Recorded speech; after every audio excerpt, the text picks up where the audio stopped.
Everything's bigger for Race 3 of the 2024 ABN Champ Car World Series. After a fantastic event in Watkins Glen, we return to the ovals, and this time by it's the Texas Motor Speedway for the Fort Worth 300 kilometer. We've got ourselves over 120 laps of fantastic racing. In due time, we'll get things going. Practice is on the way, and we're just minutes before our qualifying session. Stay tuned as over 25 drivers are set to take to the track, and more are still joining. We might just see knockout qualifying for the first time this year. As always, here on these Wednesday nights, I'm David Kreutz, joined alongside Olivia Hayward and Taylor Mills, as we're getting set for another fantastic night of racing. This time, we're taking the champ cars down south. 1.5 mile circuit for 124 laps.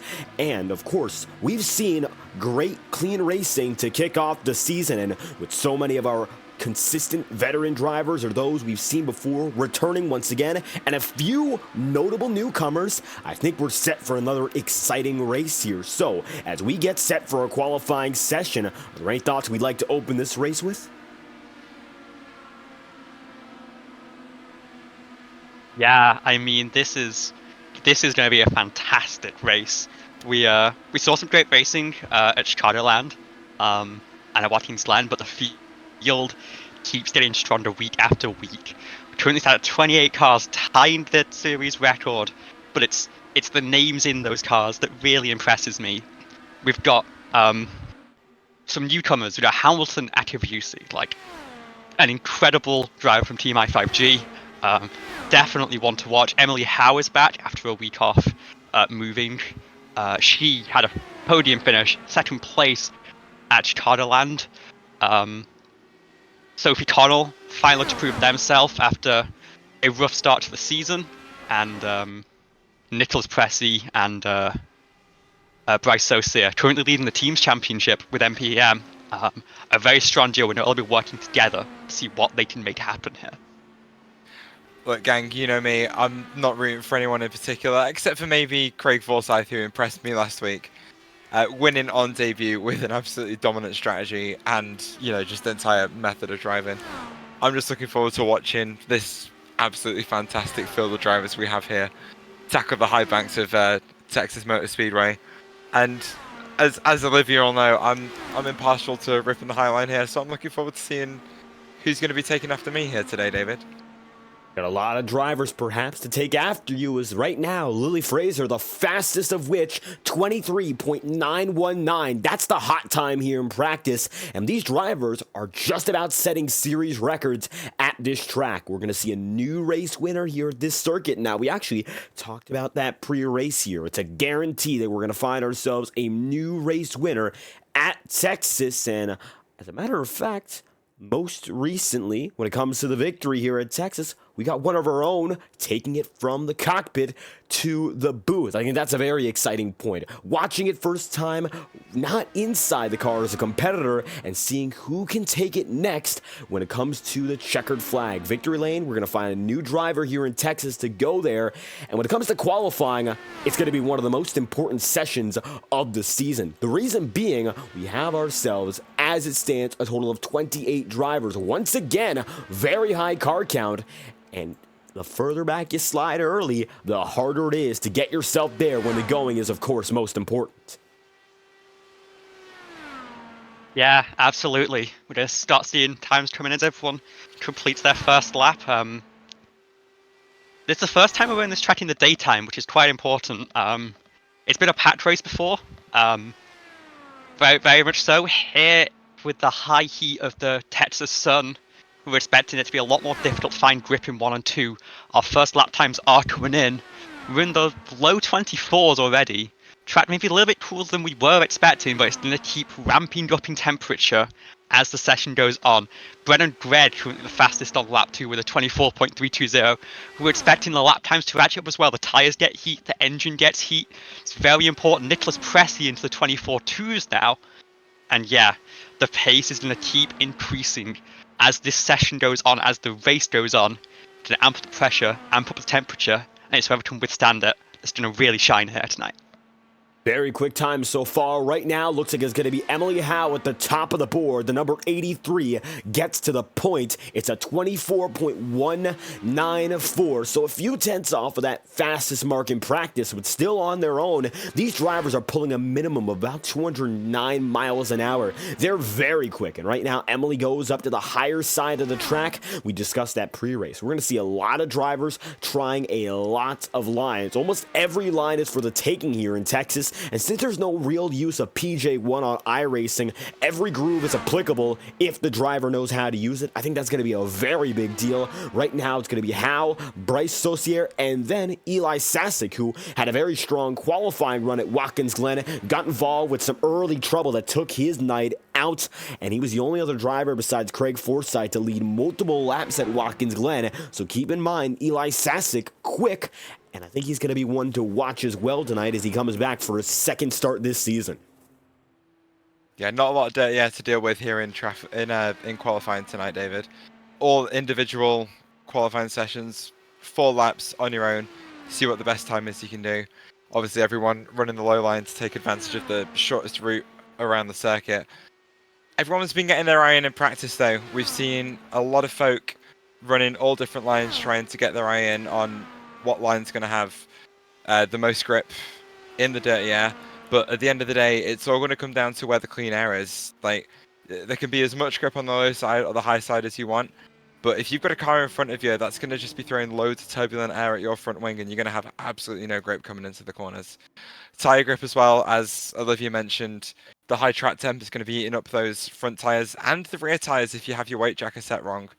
So at the end of the day, I think the driver that's going to come out on top today, providing this is a caution-free race, is going to be the person that can keep on top of their fuel, keep on top of their tyres, and just try and keep as calm as possible.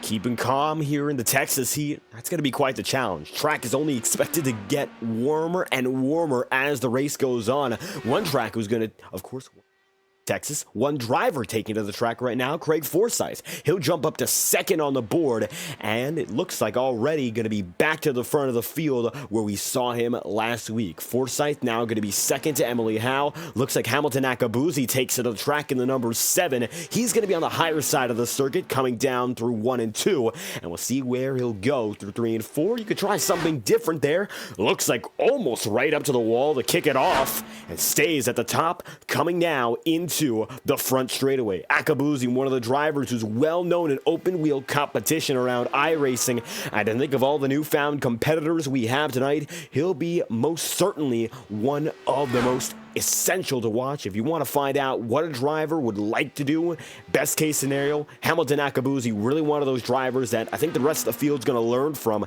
as the race goes on. Yeah, absolutely. You saw him roll very slowly at the start of that lap, and you can see what that does for him. Wow. He built up the temperatures very, very smartly, slowly building up the oil temperature in the engine, making sure the tyres in a perfect window, slowly rolling, building speed on the high side, and it pays off. Lap 1 is a warm-up, and then lap 2 puts it top of the board, and that is a statement from Hamilton, leading into his Champ Car debut. We've seen him perform in so many other venues. He's just bringing that performance again. It's very calculated, very, very planned out, and I think that is the secret to some of these real top drivers. They have it down to a science, especially in qualifying, of how to maximize the speed out of this car. That was a great example of what he can do in terms of mastering the essentials of qualifying here, and that's what separates the best of the field from the rest of them. That was a gap of only 100th of a second in qualifying. That sets the difference between first and second. Those extra thousandths that combine to make that gap, they all come from that meticulous preparation. Zach McBride right now going to be in the middle of the field, currently scored in 15th as he heads back down to the apron, down the back straightaway. A lot of these drivers have not taken to the track in recent times, very few, recent minutes, shall we say. Austin Farr makes it now down to pit road. Brandon Cruz is on the way. Cruz is the only driver not to take a lap so far, as a matter of fact. You know, David, I've done a few qualifying sessions myself on ovals and IndyCars. A couple of time Pocono race winner, if I do say so myself. Quite proud of that one. And it's always rather frustrating because you feel like you've done the absolute best qualifying lap you can do, and then you see guys up there at the top of the board who have gone 1/10, 2/10, 3/10 of a second faster than you. And it just brings into question, as Brandon Cruz goes for a spin there out of turn 2, perhaps not getting the rear tyres up to temperature where they wanted them there. But it's always so confusing as to where these guys get those lap times from. But the field here tonight is so close. Like, even looking at the top 23, rounded to the nearest 10th, that is covered by a 10th of a second. And if I'm down there in 23rd, I'd be questioning where the hell that 10th of a second is coming from. I think the big thing is, if you're that far back, of course the question has to be, how do you pull those extra thousands? But also, how do you make it up through the pack? Because tonight's going to be the game of air, which leads into the game of the toe, which is so important in oval open wheel racing. These champ cars are very susceptible to that drafting effect, especially at high speeds. You're going over 200 miles an hour, even if you're damaged in some instances. So you really got to make sure you understand how to navigate all throughout. When it comes to air, that is a huge deal for every one of these drivers. Even if you're starting at the back of the pack, the entire field is separated by less than a second. With the exception of Brandon Cruz, they're separated by less than a third of a second. So everyone has speed, and it's evident that they're able to keep that up. But the big piece of the puzzle now is, how do you stay with those leaders even if you aren't the fastest driver in a one-lap dash? I think that's going to be a huge piece of the puzzle, especially since tonight we do not have multiple tire compounds. We do not have that mandatory compound change. It's going to be a little bit more traditional in terms of strategy. And with the green flag runs we've seen in this season already, expect the long term to be the big focus. Yeah, absolutely. So the draft is going to be very important, but the truth is the dirty air can be as much of a curse as a blessing here. So what you might see counterintuitively is you might see some drivers try and drop back early on if they can't get to the front of the field, try and save a little bit of that tyre, especially the right front, and then come charging through later in a stint, maybe try to undercut, take the lead on strategy, get themselves some clean air to work with so they can push at absolute pace without burning up their tyres. And so the draft is important, yes, but with how this track is set up, with the temperatures and with the setup we have, you have to manage every single part of your car, and maybe chasing that will actually cost you more than it'll gain you. Yeah, Liv, I remember our second place finisher from Chicagoland, Emily Howe, dropping back at the start of the race earlier. I'd be lying if I said I wasn't worried about her pace, looking at her drop through the field off the start there, but clearly it was a strategy for her, dropping back, saving tyre, just kind of getting a feel for the dirty air. I think it paid dividends for her in the end, being able to finish P2 behind Christina Ryan at our last oval race. And right now, it looks like qualifying is said and done. We know now that Hamilton Akabuzzi has the top of the board all to himself. So with that being said, how about we run through your starting grid for the Fort Worth 300-kilometer. Texas Motor Speedway sees some Texas-sized stars in the open wheel community, and tonight it's Hamilton Akabuzzi making a debut already worth noting. 24.18 is the fastest time in qualifying, 14 thousandths of a second ahead of that of Emily Howe. Emily puts it there second on the board. Next up on the starting grid, you'll see third place is occupied by Craig Forsyth with a 24.21, right beside Edson Santos, who had success in qualifying at Chicagoland. He'll be quick as the night progresses here, once again at an oval. Fifth place is then going to be Austin Farr with a 24.22. Nicholas Pressey, who could be out of this race with the points lead, is starting now in sixth, 24.247 for the driver of Nicholas Pressey E-Motorsports. Seventh place will be Bryce Saucier, his teammate, right behind him, and Eli Sasek, who was fast at Watkins Glen, returned for a redemption race, 24.254, right there in the 8th spot. And to conclude the top 10, Lilik Zaire, and then to, of course, all, the number 69, Sophie Connell, 24.281, 10th place on the order. Mo Perry starts off the sit throw of the grid on the inside, will be 11th place. On his outside will be Alex Martin. Down to our 7th row, Bobby Blowers and DJ Trout. We're going to see some new faces and faces who have had some troubles in the last couple of weeks. Zach McBride and Brennan Gregg, your 8th row of the grid. Tucker Sawyer and Seth Wansing will be row number 9, and the 19th and 20th. The two Lilies, Lily Fraser and Lily Pelletier Sharp, will come to the latter in a second. 21st on the grid sits our glorious leader, Carmen Sienna. Behind her is Ruby Estes. Kevin Young lines up alongside them. And then Alex Miller, position 24.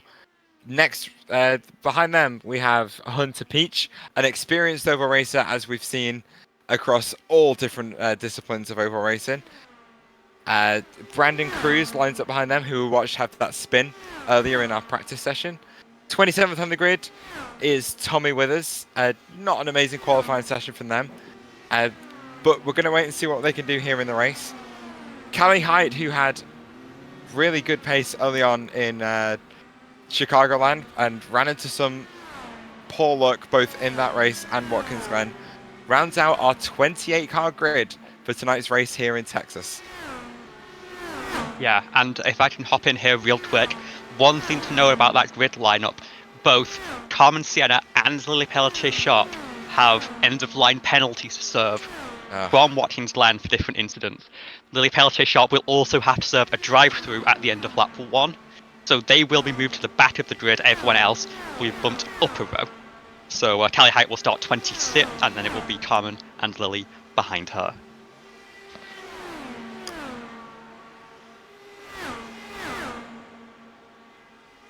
A few penalties mixed in with the overall qualifying grid, and good thing to note, of course, some drivers going to get a bit of an advantage when it comes to being in the back of the field because they'll get bumped up just slightly. A few penalties in the way of our starting grid, but it's not going to be a major difference for the fastest in the field. Right now, Craig Forsyth, Hamilton Akabuzi, Emily Howe among those who have taken time so far in this session. And with 6 minutes left on the board, there's an opportunity to gain just a bit. Not in terms of grid position, not in terms, in some cases, of overall speed, but you gain that extra knowledge as you're behind the wheel once again. And right now for Forsyth, he might be alone, but others are getting into packs.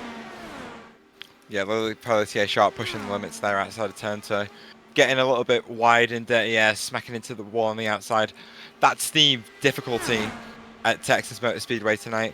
Through turns 3 and 4, if you get in dirty air, you can afford to wash out wide a little bit because the track opens up on exit. But that wall on the exit 2 comes up to meet you really fast. And once you're washing wide there, there's not much you can do about it. But before we do continue into the race session here, I think it is night time I ask both of you, starting with David, who are your picks for tonight's race win? No, we discussed it, and I'm still trying to think it over. But you know what? How about we go with a driver we've seen consistent success at us so far? I think a breakout is already due for Nicholas Pressey, and I feel like after that Watkins Glen performance, so close to coming home with the victory in that hometown event, Pressey has a lot to gain from this race. There's a potential championship lead on the line. Keep in mind, Christina Ryan is not here. We are going to see that championship most likely switch hands. And for Pressey, knowing how close he's been already to victory twice this season, he's been the most consistent driver outside of Ryan to this point, and I think this is a major opportunity for this 94 team to step up, especially with the support of Bryce Saucier. Those two drivers, they are the team championship leaders, and they've shown why they're in that position already. I think it's going to be the 94 that move all race long. Yeah, it's not a bad pick, to be fair, David. Thinking back to Chicago, I do remember those guys dominating the race early on. Massive wreck in the warm-up here. I do remember those guys commanding the race in Chicagoland early on. Bryce and Nick working really well together to maintain the rhythm at the front of the pack. But you know what? I had a good vibe about him at the start of Watkins Glen last week, and that good vibe paid off. I think I've got a call for Craig Forsyth to win the race here tonight. Super experienced on ovals, as we already know, and fast enough and smart enough to deal with dirty air on road course. So I feel like at over 200 miles an hour in the dirty air here at Texas, I feel like the one guy who's going to come out on top tonight is going to be Craig Forsyth. It feels like cheating still with a pole sitter. Like they're obviously the highest percentage chance of winning the race, you'd argue. But I mean, I really do think Hamilton is the cream of the crop here. He has so much experience in these cars. He's raced damn near everywhere. And every time he's shown that precision to take advantage of whatever situation comes his way. I think we saw in qualifying how he can handle sort of a situation isolated on his own.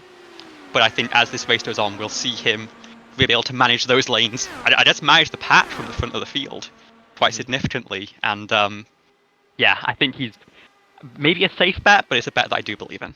There's nothing wrong with going for a safe bet. It's going to be a hectic race here tonight at Texas Motor Speedway, and I'd rather go for the safe bet than something a little bit risky. I don't think it'd be sensible to call someone halfway down the pack winning the race, but we've seen a lot of movement from a lot of drivers in the 2 races we've had so far this season. So I wouldn't even blame you for going for that. I'm not betting on Carmen. I'm not betting on her. Oh, poor woman. There's always a chance from the back of the field, I'll say that much. I mean, Carmen's made some pretty big moves so far when it comes to Chicagoland. Big drive up there. Was pretty aggressive at Watkins Glen. We saw where that went. But back on the ovals here, and we do have to remember, Carmen is a former champion of this series. Who's to say maybe a little bit of that magic doesn't come back tonight and we see a checkered flag performance here? Yeah, second biggest mover from Chicagoland by 1 position as well. The only person that beat her in terms of position gained was our race winner from Chicagoland, Christina Ryan. So, yeah, you make a good point. Never count Carmen out. You never know what she could do here. At the same time, though, the field has gotten so much stronger since that championship in season 1. Like, the talent level has just propelled so much. Our field is, especially at the very top. There are so many drivers who have proved time and time again that they have something special. I'd love to see Commentator charge through the field, but I think she's a good contender for top 10, maybe. But once you start breaking into that window, it becomes so much more difficult for every single person you have to pass, because they're just all so talented. No, you're not wrong, Liv. I'm just sitting here looking at the leaderboards for even this warm-up session. The top 4 drivers are all within the 24 zeros. All within the 24 zeros, and if that's like anything to say about the race we're about to see here in about a minute or two, I think we're gonna have quite a show put on for us tonight, David. I'm expecting to go down to the 23s again. We saw that in practice. I think when we get 25 plus cars together, these champ cars are really gonna fly. Expect 220s, mid 220s. I think we're gonna see some magic tonight when it comes to those speeds. Saucier, Howe, Heights, and Alex Martin. They're all in that bracket of 24 zeros right now. Hamilton Akabuzi not too far behind, but for right now, I said my pick was Nicholas Pressey. His teammate is the fastest driver in second practice and really picked it up for a solid performance here in this final warm-up. 7th on the grid, fastest in the session. Bryce Saucier will bring this practice run to an end. And with that being said, there's no place to run, no place to hide. It's time for Fort Worth, Texas to come alive with 300 kilometers of racing. This is the Lone Star 300K, and it's time to see your starting grid for the first time in action. David, quick question. What's up? I'm a little bit confused. What is a kilometer? They don't prepare us for the hard questions here. You're British, you know what a kilometer is. It's all our American fans that might be confused. Yeah, I just found it a little bit rare for an American series to use kilometers as a measurement. It lets us make the number bigger. That's the secret. No, true. Well, no, I remember the COVID 300 season sounds better for than 186. NASCAR. They were doing the kilometers just to pad out the races when they were racing like Wednesday or whatever, you know. Sometimes you got to do it. I mean, it's a nice number, 300. It's 124 laps. It's a nice number too, but I think that 300 really pops. And for those who are watching on ABN, if you're here for the first time, you're an experienced viewer. Nonetheless, we appreciate your support. Tell you what, we're very close to 1,000 followers, so be sure to give us a follow if you'd like to stay tuned with us on our journey here. The Champ Car World Series only just started a few weeks ago, and we're only on our 3rd race. You have not missed much. You don't want to miss any more. It's only going to get better from here. And look at that, our grid's rolling. yeah, thinking about it, I think 300 kilometers is a lot more. It sounds a lot nicer than the Dallas Fort Worth 124. That's a little bit messy. I'd have to agree. I think the mileage comes out to exactly 186. We can run the numbers right now. Let's get a confirmation on that one. I'm looking at 186. Yep. It's not as pretty a number. I'll say that much. But you know, it's going to be the same race either way. And right now, the driver on the top of the board, Hamilton Akabuzi, in that number 7. First time with this field. By no means is he a first timer. I'm expecting a lot out of the drivers in the top 5, top 6. But you know what? I want to focus on something interesting back here. How about we go to the back half of the field? The drivers who are going to be further out to kick things off, as we mentioned, going to be 2 penalties. Carmen Sienna is going to be one of which who's handed one. In addition, Lily Peltier Sharp, both of which go to the end of the grid. We've got a lot of speed back here, too, from 14th on back. I think we got to give these drivers some love because I think they're also going to be a big factor, even if right now they're at a bit of a disadvantage. Yeah, absolutely. We still have one more lap to green. We ascended just to let everyone get into position with those 2 EOLs being applied. But yeah, I think it's going to be interesting to see the moves people make. And I think from the back of the field here, I think we're going to see people move backwards and then slingshot forwards again. They're going to want to try and stay out of the dirty air for the first maybe 10, 15 laps, save the tyre, rather than try to fight through immediately and then make the charge late in the stint and maybe do something on strategy. One thing to mention, with the extended race distance, this is potentially a 3-stop race, but we could see some fuel saving if we stay green to try and cut it down to 2. So maybe some drivers at the back of the field will have that in mind, trying to win the advantage on pit cycle rather than on the track. With how many laps we've gone green in a row so far, with how many miles we've gone green so far in consecutive races, yeah, it's going to be a big deal, those green flag cycles. The estimation that we had was 36 to 44 laps on a green flag stint.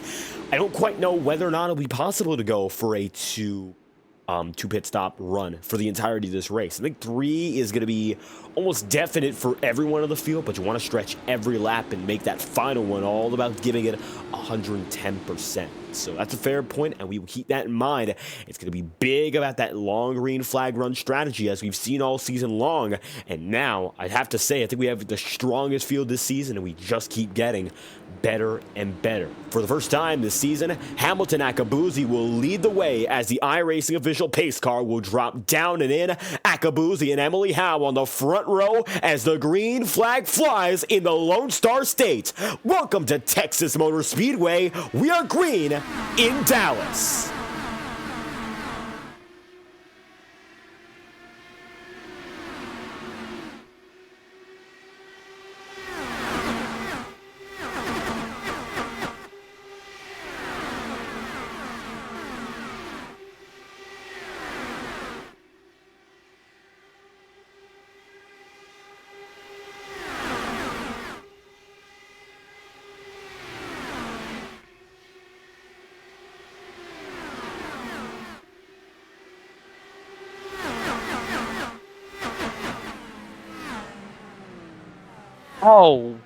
Oh, and that is a big wreck on the backstretch coming out of 2.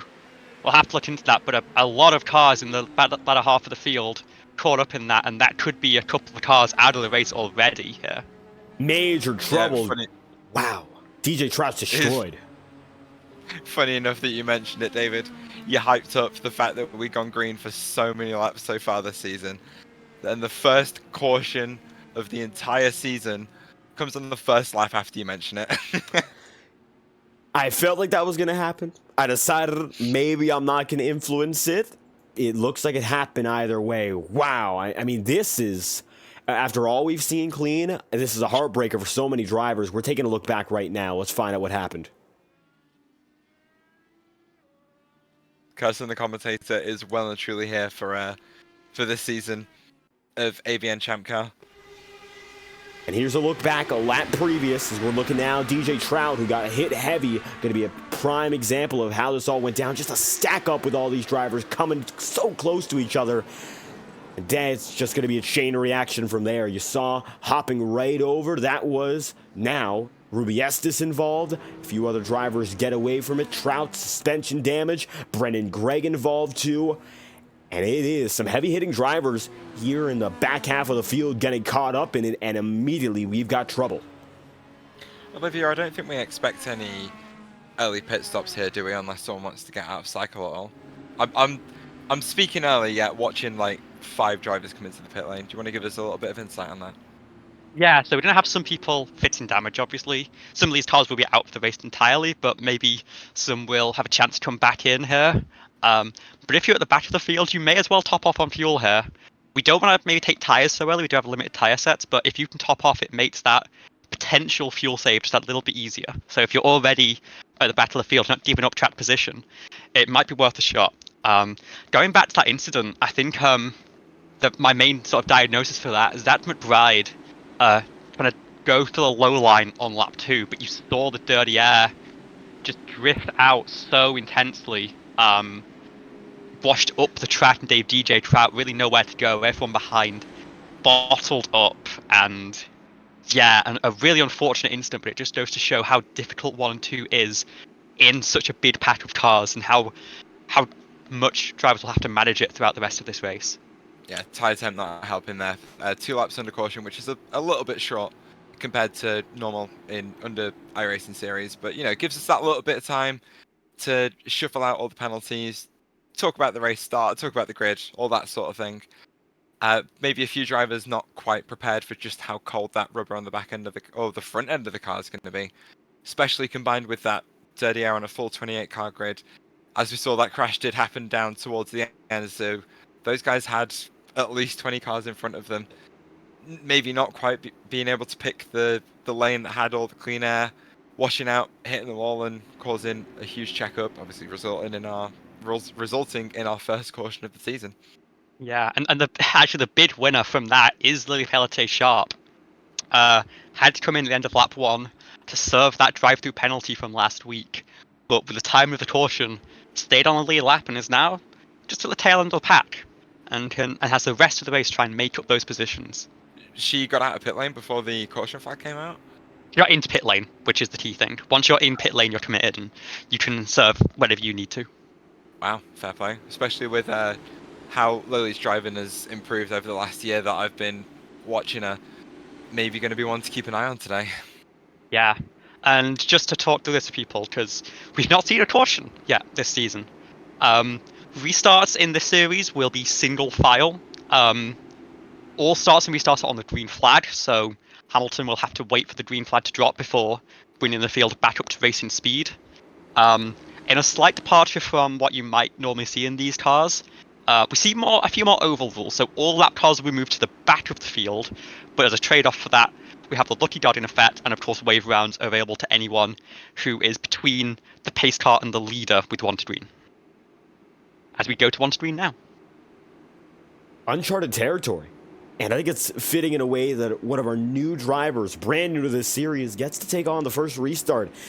We had ourselves 2 clean races, already going to be the high this season of 1 caution. And unfortunately, that leads to 3 disconnections already. Brennan Gregg, DJ Trout, Ruby Estes, who you all mentioned in terms of the recap of the caution, all of which disconnect for the night. So early troubles give way to 3 drivers out of it, and it looks like that damage was far too much for the 3 of them. And we saw how major the incident was coming out of turn 2, the suspension's damage and such. Some damage you really can't come back from, and at that speed already, even though it was only 1 green flag lap beforehand, it becomes treacherous quickly. So the front of the field, they really want to avoid that here. Single file restart should be cleaner than, of course, the double file start, and give a little bit more time before everyone really gets aggressive here and before push comes to shove.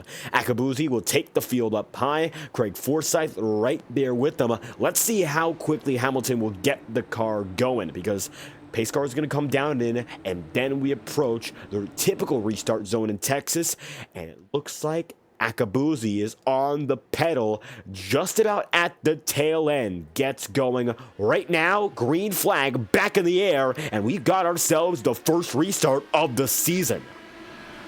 Oh, and issues already in the back. A checkup has cost Alex Miller his front wing. We've seen this before. Lily Fraser spinning as well in turn 2, and we have an immediate caution back out. I'm not sure whether that was caused by the checkup, but it's very unfortunate to see. Yeah, Lily Fraser's rear wing got taken off in that checkup. And, yeah, some teething issues. We've not had restarts to see in this series yet, and, gonna have to feel that one out a little bit. Yeah, perhaps some people not quite getting on the same program in terms of a single file restart. The idea is you wait for the car in front of you to go, but obviously some guys looking for that competitive edge are going to want to go as early as possible. I think not quite working out for a couple of our drivers here, but especially if it's someone whose rear wing's been taken out and they haven't checked up, a lot of that's going to do with the drivers behind them, unfortunately. Yeah, I think the blame. I'm not sure where the blame starts, but Lily Fraser definitely the one paying the biggest price there. Rear wing shared in the tri-oval with contact. No rear downforce to hold the car stable in 1 and 2. It snaps around, and I think that's going to be her out of the race, unfortunately. Yeah, I can attest to how much not having a rear wing kind of sucks. That's just looking back at the IMSA, what would it be? The Global Endurance Tour at Fuji last year. But that's neither here nor there. I'll shout it out again, as I did under the last caution. David, you've jinxed us. This is it. You've jinxed us. The commentator's curse is here in full force, and we've had 2 cautions in the first 10 laps here. I'm not quite sure how else to respond besides saying, yeah, that is indeed what's happening. For the first time, we're really seeing the repetition in terms of the cautions. So it's a lot of new already coming here at Texas. Everything's bigger. I guess the caution count, unfortunately, already is too. Leaders, mostly still in form. Rear wing, that's going to be huge. So I don't know if Lily's going to have a chance to get back on the track. Alex Miller is on the way, though, and it looks like that checkup gives way to a caution and actually will help Miller in getting back on the circuit quicker. But I think for Lily Fraser, it's a much worse circumstance. It might be the 4th driver already out in only 9 laps. So we've got a lot of time still when it comes to the racing here, and a lot of time for these drivers to make the moves and get the strategy flowing. But when you have these laps that run under yellow consecutively, that's going to change the strategy too, because you don't write these laps off necessarily, but they use much less in terms of fuel. You're not burning at the tires, and even though the track is indeed getting warmer right now, you aren't really putting all too much down on the circuit, so the rubber's not being laid, and the track doesn't heat up as quickly. Right now, track temperature varies only slight margin from where we kick things off when it comes to practice. It only comes down to about 8 degrees Fahrenheit or about 2.5 degrees Celsius in terms of that difference if we're looking at the numbers right. So the track hasn't changed all too much, and the drivers are still largely just in formation. I think strategy is now going to get compressed, and maybe we'll see 2 pit stops potentially come back into the window. Yeah, absolutely. One of the things these cars have is their fuel maps. So you have maps 1 to 5 you can use under green flag racing. 5 saving a fair bit of fuel compared to map 1. That's how you can get to maybe an extra 10-20% on the lap count. But you have map 8 for caution laps, which burns almost no fuel. So even the drivers that have stayed out here and haven't topped off, they will be much better on fuel than they were at the start of the race. And I think if we were to go green from here, which is not seeming too likely given how the race has gone so far, but if that does happen, if we do have a race breakout, I think 2 stops is now going to be the target for everyone from here.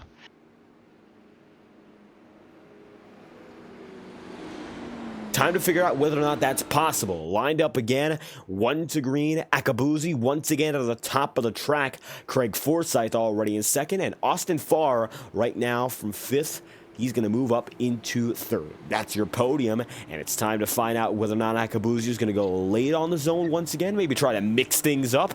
It's a different chance now, as it's our 2nd restart of the race, coming through the restart zone. Looks like going to be the same launch spot, and we're back on the way. Green flag is out, and it's going to be Akabuzi, Forsyth, and Farr getting us going again.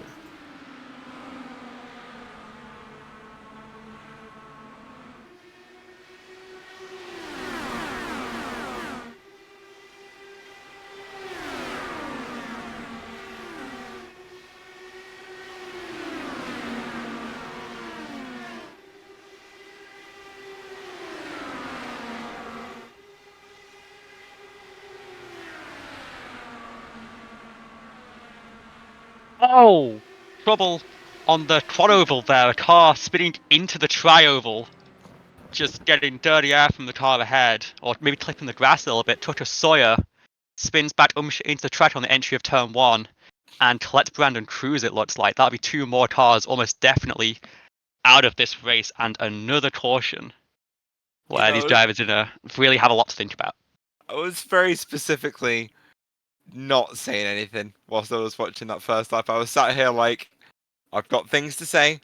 Don't want to say anything though. Don't want to jinx it. But yet again, here we are under caution. I don't know what sort of voodoo magic is happening here tonight, but 3 cautions in 15 laps. And another driver taken out. I don't think there's anything that can be done for Tucker Sawyer. The front wing, the back wing, almost everything in between really destroyed. And Brandon Cruz, you mentioned, also caught up. That is our 3rd caution of the race already. And you guys have said it before, and I guess I'll say it again. Really did not expect to see so many so quickly. And once again, we're pacing. And now begins the question, do we see short and yellow flags? Do we start to see drivers short pit given how many we're having? Now it's another wrench into the equation because we can see 2 cautions in a row. That happens. 3, I think we're approaching unfounded territory already. Yeah, my mistake there. It was Kevin Young who got collected in that, not Brandon Cruz. Cruz is still running. Cars look very similar. Both Young and Sawyer have meatballs there. Front and rear wing damage is typically easily repairable. It's 5-second, 15-second job. It's the suspension when that gets hit. It's a significant damage to the car. Sometimes terminal, sometimes many minutes of repair, after which the car will still not quite drive right. So, yeah, 2 more drivers who are most likely out of this race. Looks like we are down to 22 cars left running after just 14 laps. Half the grid already taking pit stops here tonight, guys. A few of those out of the race or multiple laps down, but I'm looking at Carmen and Zach and Hunter and Lily, who have taken strategic early stops just to top off their tank, which maybe a caution or so ago would have helped them, but it's kind of going to put everyone in the same spot now. And David, I think you kind of owe everyone an apology at this point. We're not going to mention the cautions for the rest of the season, I'm hoping. This is going to be something we just keep in for this race and never again. I think that's how we're going to go about this, right? Yeah, the Fort Worth 300 kilometers of pacing. Well, hopefully we don't go all 300 that way. We've gone nearly 30 already, so we can keep it at 30, right? More like 20. Like, it's not quite been 30. Wait, actually, no, you're right, it is 30. I can't do math. I was counting miles. I'm not even American. I think it's going to be over 30 by the time this caution's done. Olivia doesn't even know what the heck a kilometer is. So yeah, 14 cars still staying out from their starting position. Callie Height, who was at the very back of the grid before being waved forward with her 2 EOLs, is the 14th driver, the last one who stayed out the whole way. And of course, Hamilton Akabusi still leading the field from pole. There's not been too much movement in the top 10. Everyone within a couple of spots of where they started. There's not been enough time for these drivers to stretch the legs, really. I think something to note that I wanted to mention a couple of cautions ago, but completely forgot about. Craig Forsyth, yeah, my pick, moving forward off the inside lane to take P2 off Emily Howe, but as you say, Liv, not too much time for people to kind of shake out here, but early signs may be pointing towards the inside line being strong at this point, but we've still got 110 laps of racing to go here, so I don't want to make that call too early, but I also just want to kind of gas up my race win pick, not going to lie. Weren't we talking pre-show about Emily Howe dropping back early at Chicago line to save tyre and then charging back through late? I'm not sure her losing 1 spot to Forsyth on the very start here is particularly notable. I think she's got this under control. Yeah, but could it be a counter jinx in that she's only dropped back 1 spot as compared to the 4 or 5 she dropped off the start of the Chicagoland race?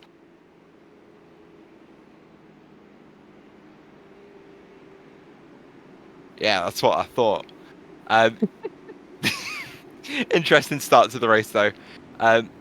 Drivers given plenty of time to suss out the dirty air in practice and warm up. But obviously, everything's a little bit different in racing conditions. Everyone's pushing to make the best of what they've got. A few guys starting out of position, trying to move their way forward. Bit of aggression on cold tires, not quite well set up. Wade Jacker and ARB is kind of doing people a little bit dirty at the start of this race. Yeah. But credit again. I've got to give quick credit again to Callie Height, who's made a great strategy call for staying out and gained herself 14 positions at the start. But Liv, you were going somewhere. Yeah, Brandon Kreutz has made 8 pit stops so far. Not sure whether he's just going for a record, because he's not in 0 instance. Doesn't look to have any severe damage. I think he's just making sure he's very much topped off on fuel. I hope he's not taking tyres with all of those, because he does not have enough to make the rest of the race if he is. As Hamilton, pace cut himself, Hamilton will be taking the field to green. Restart will be on green here again, and Hamilton will bring the field back to racing. Here we go.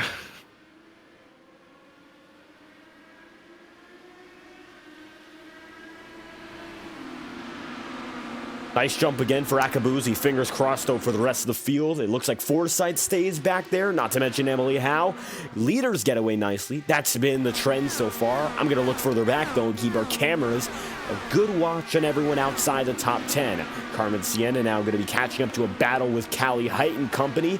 And it looks like as they come across the stripe, that was close, but nothing comes of it. And it looks like up front, they're getting a bit closer. Austin Farr is getting in the mix. You'll see Bryce Saucier is there. And also, now going to be Emily Howe facing a bit more pressure as the battle outside the top 3 gets slowly but surely closer to those podium spots. Yeah, you see those cars fan out in 1 and 2. You'll see it again here as you come through. If the car in front goes to the top, you want to go to the bottom. And there's actually 3 lanes there for 4th place there. Everyone just hunting for whatever clean air they can find. And then trying to slot back in wherever they can on the exit to try and take the big run through 3 and 4, which should be flat out, to then try and set themselves up for another move or another corner as they come back around here. See, already stacked up 2 by 2. Edson Santos fires out to the very top, trying to find some clean air in traffic. And yeah, this is where we're going to start seeing some drivers pick their lines and try and work out where to find the optimal grip, both on the tyres and on the wing, to make moves forward here. It's great seeing some racing finally here at Texas Motor Speedway. Emily Howe, who dropped back to 3rd off the initial start of this race, has now made her way back up to 2nd. Using that outside lane really well to get past Craig Forsythe, who's actually dropped another position to Bryce Saucier. A little bit of side-by-side action through 1 and 2 there. As our field comes through 3 and 4 once again. Plenty of side-by-side action down the field. Emily Howe just using that outside line to her advantage, trying to get a little bit of draft from our race leader at car 7. More side-by-side through turn 1. And who's that in the background coming for P3? Is that Bryce Saucier? Bryce he's is already there, but he's been inside the podium for a while here. Who else is coming? It looks like Edson Santos, not to mention Austin Farr. Eli Sasek is there too. So more and more of these drivers who are just outside the leading frame, they're getting in the picture and they're looking to race for it as well. These two have been neck and neck though for a little while here. It looks like Hamilton Akabuzi not able to break away from Emily Howe so far, and if anyone has been around Emily to this point, it's been Hamilton Akabuzi and vice versa. Nobody getting through these two, almost like a brick wall at the head of the field. And Bryce is trying, but just can't find the gap. Yeah, I mean, being in 2nd place is probably, well, I mean, it's 2nd best behind the leader, but the reason for that isn't just position, it's because you've got very little dirt. Yeah, whoa, as one car spinning in the back there without bringing out a caution.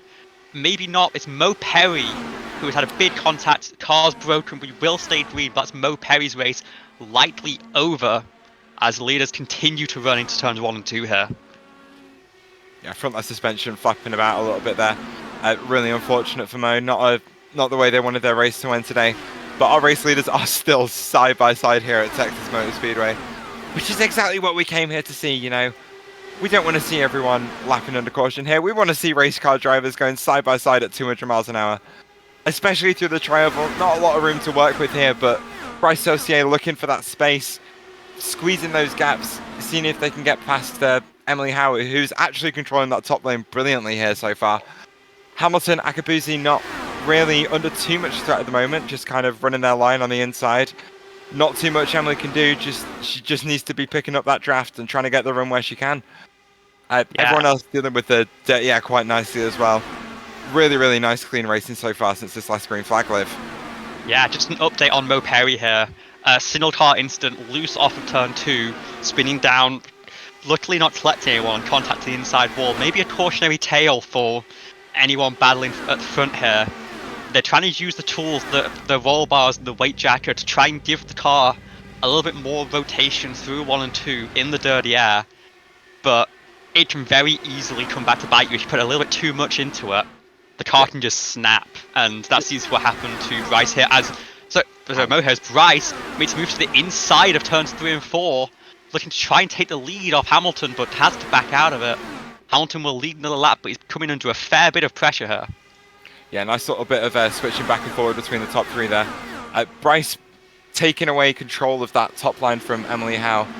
She was dropping into the slipstream of our race leader to try and get a run on them, but Bryce just timed his run perfectly to take the top line off Emily and squeeze her right behind Hamilton. A little bit more shuffling and shaking gave Bryce the run that he needed to try and take the lead off Hamilton, but again, Hamilton just running this race cleanly so far, taking great control of that inside line, giving the dirty air where he needs to give it, controlling the lines where he needs to control it, and it did actually shuffle Bryce Saucier back to P4 for a second there.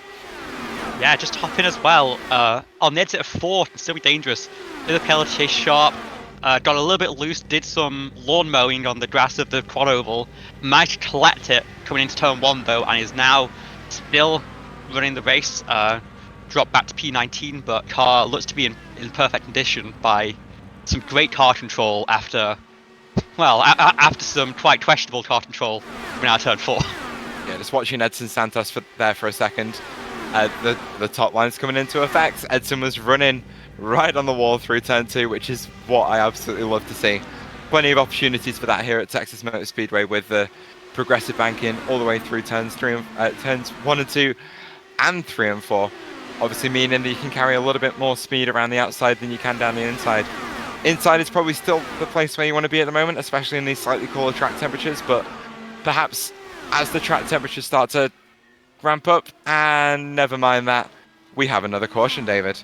Yellow flags out. Zach McBride has huge trouble. I think that's his race. It looks like already it's going to be the left front up in the air, and Zach might just have to call it a night. Big trouble. We're going to rewind it a lap and see what happened. Looks like he was on his own to kick this one off, so let's take a better look and find out. We'll see going through 1 and 2. Looks still not to be with anyone else. Skates up high and taps the wall, gets shot right down to the bottom, and safer barrier, but that's not going to save the car. Destroyed. That's the caution. Yeah, absolutely, and that comes at a perfect time. I think now you'll see everyone come down pit road. We're coming towards the end of the fuel tank, but more importantly, that 20-lap green flag run will have done a number on the tyres of everyone battling at the front. It's a perfect time for everyone to take a clean stop as everyone is down pit lane here. And yeah, should be a bit of a reset here for the lead group. And it's a big race off pit road. Keep in mind, we're going to watch the pit exit camera to find out who comes out first here. iRacing Pace Cars is going to get away. Keep your eyes out for Hamilton Akabuzi. He's got that pole position stall. Going to be closest to the exit already. Drivers leaving, including Akabuzi, who gets it over Craig Forsyth, Emily Howe, and it looks like Bryce Saucier just ahead to keep that 4th spot. Notable drivers coming out right now. You're going to see Eli Sasek gets on the move. Nicholas Press is going to be mired back in the remainder of the field. Lily Peltier Sharp just got on the way as well. Akabuzi remains on top, and it looks like Craig Forsyth jumps back into second.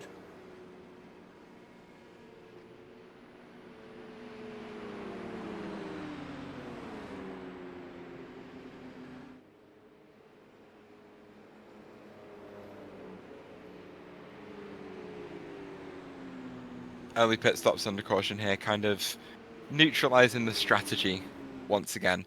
If people weren't on a 2-stop after the first couple of cautions, they definitely are now. Less than 90 laps to go here at Texas Motor Speedway. Nice easy split down the middle. Actually, that's a good question. Olivia, what are we looking at in terms of strategy today? Yeah, sorry, I had to put a racing troll hat on for a second there. So, pit window, I expect to be 36 laps at full push, with draft and with fuel map saving some fuel. Expected to be 44 at a maximum. Looks like our restart here is going to be with about 88 laps to go. So in theory, Close. maybe if you save fully, it might be possible. But I don't see any drivers going for that. I think it's too difficult to save that much while staying on pace. I think we're going to see drivers go pretty flat out here, and see if another caution might make those numbers a little bit more friendly to target. Did someone say Could be fuel 2 mileage stops race? from here. I heard fuel mileage race. You heard that. I don't know how many drivers will be thinking that. They might be trying to just get through the race as cleanly as possible here. Listen, if you asked me and you gave me the choice, I'm always down for a fuel mileage race in Champ Cars. Oh, I mean, same. That's we saw that in season 3. A lot of the ovals went down to fuel mileage, and I was lucky enough to pick up one of the wins from that as well. But Oh, what circuit is it you won? You won at? that one was Richmond. Oh, That wasn't the one I was referring to. That it was season 4 here. I was won. alluding to your Texas Motor Speedway race, yeah. Liv. I think 6 cars finished on the lead lap of that one. I'm hoping this one goes differently. So let's try and stop the attrition. We had a decent job at Zach McBride's instant there, of course, bringing us down to 20 cars still running by the look of things. I did see Lily Fraser try to pull out of pit lane and see if she can win that car back around, but it looks incredibly damaged. I think she's gonna have some sense and pull that in and not try to run it in the pack as we go 1 to green here. Yeah, Texas Motor Speedway won for attrition. As I mentioned earlier in the race, that turn 2 exit comes upon you thick and fast, especially in the dirty air. And the 41 Celsius, 106 Fahrenheit track temps we're seeing here, those front tyres aren't going to be enjoying that, and I think a few more drivers are going to be meeting that outside wall here tonight, David. I'd hope not, but realistically speaking, 4 cautions in, we're definitely going to get a few more incidents. Hamilton Akabuzi leads the way, and the mid-pack on back has been most susceptible, shall we say, to getting involved with these incidents. Top 10, they've been running closer than anyone else in terms of the grouping, but they've all kept it off of each other, kept it very close, but kept it very clean. I think right now it all comes down to the drivers who are further back in the field, who know they have speed. Everyone's very close on time. But I think there's a little bit more of an aggressive factor. These drivers want to make up time. They want to push to get those spots back. But right now, it's just a bit harder when you're further back, especially on these single-file restarts. And with Hamilton Akabuzi in control, with Craig Forsyth, Emily Howe, Bryce Saucier backing him up, it's really challenging to get those spots back without just about a miracle here. And with these leaders being so consistent, that just adds to it more and more. Restart number 4, this time through, down to the end of the restart zone. Akabuzi back on the way. Green flag flies yet again.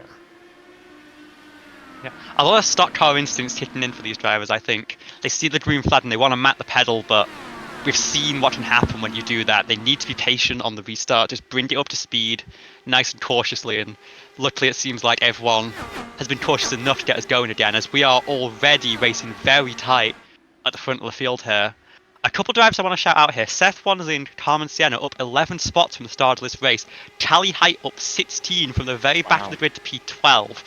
We saw those early strategy calls, and it seems to have paid off some drivers. They've now had a reset, everyone on equal tyres, equal fuel, and that's just gains for those drivers who made the call early. Taking a look right now. Emily Howe very nearly drifting up. Right about that, very close, as you see all throughout the field, drivers pushing their limits. I was going to mention the Callie Height really needing a race like this, so great to see those moves up throughout the field. For Emily Howe, tonight there's an opportunity on the line, much like what we mentioned previously of Nicholas Presti. The points lead is up for grabs, and for a lot of these drivers, a good race here can really set themselves up for a championship run, especially given that Christina Ryan going to have to use a drop week tonight. One driver shooting in like a rocket. There goes goes Austin Farr, nearly diving into turn 1, and it goes to show now how drivers are trying to use those different lines to get the speed out of the corners or now out of the straightaways. Craig Forsyth battles just behind, but Austin Farr, we haven't mentioned all too much about, quiet 5th place in the grid, and he's been up there ever since, but this seems to be a breakout race for him, getting even closer now to the top 2 of the field, fighting for the spot in the podium right beside Edson Santos. Yeah, brand new dynamic track model upon us tonight. We're watching a lot of drivers make use of this. Just over the last few laps, noticing Bryce Saucier taking advantage of the high line through turns 1 and 2 and 3 and 4. Not so much paying dividends for him through 3 and 4. He nearly got run into the back of by Seth Wansing, who got a much better run off those final couple of corners. But yeah, no, that the higher banking very much paying off for Bryce Saucier, getting those runs that he needs, making up positions. But I'll tell you what, Seth Wansing running really aggressively here, squeezing his competitors to the inside. But Craig Forsyth has dropped back a little bit here. Everyone just driving a little bit aggressively compared to him as he dives to the inside. Side by side with Seth Wansing, a little bit in the dirty air of the cars in front of him. Carmen Sienna as well, fighting hard for positions behind. Even more side by side action through turns 3 and 4. Plenty of space to do it here at Texas Motor Speedway. Plenty of lanes to use, especially with that higher track temperature. Those guys on the inside are having to scrub off so much speed just to keep the cars down there. I think if I'm in these guys' position, I'm wanting to use that high line, but I'm a little bit biased towards Rick on the top. I mean, you're seeing as well how much Takabusi is really using the entire track from the lead of the race, and I think that's not even necessarily just to carry speed for himself. I think that's more to try and manage the dirt behind, try and really give as many people behind a difficult time as Emily Howe managed to get to the outside and might challenge here. But he's just trying to control the race as much as he can from the starters. Commentator tagged the wall there, came very close and jutted down, just kept it off, got a bit loose but did not spin it, and now under pressure from Craig Forsyth.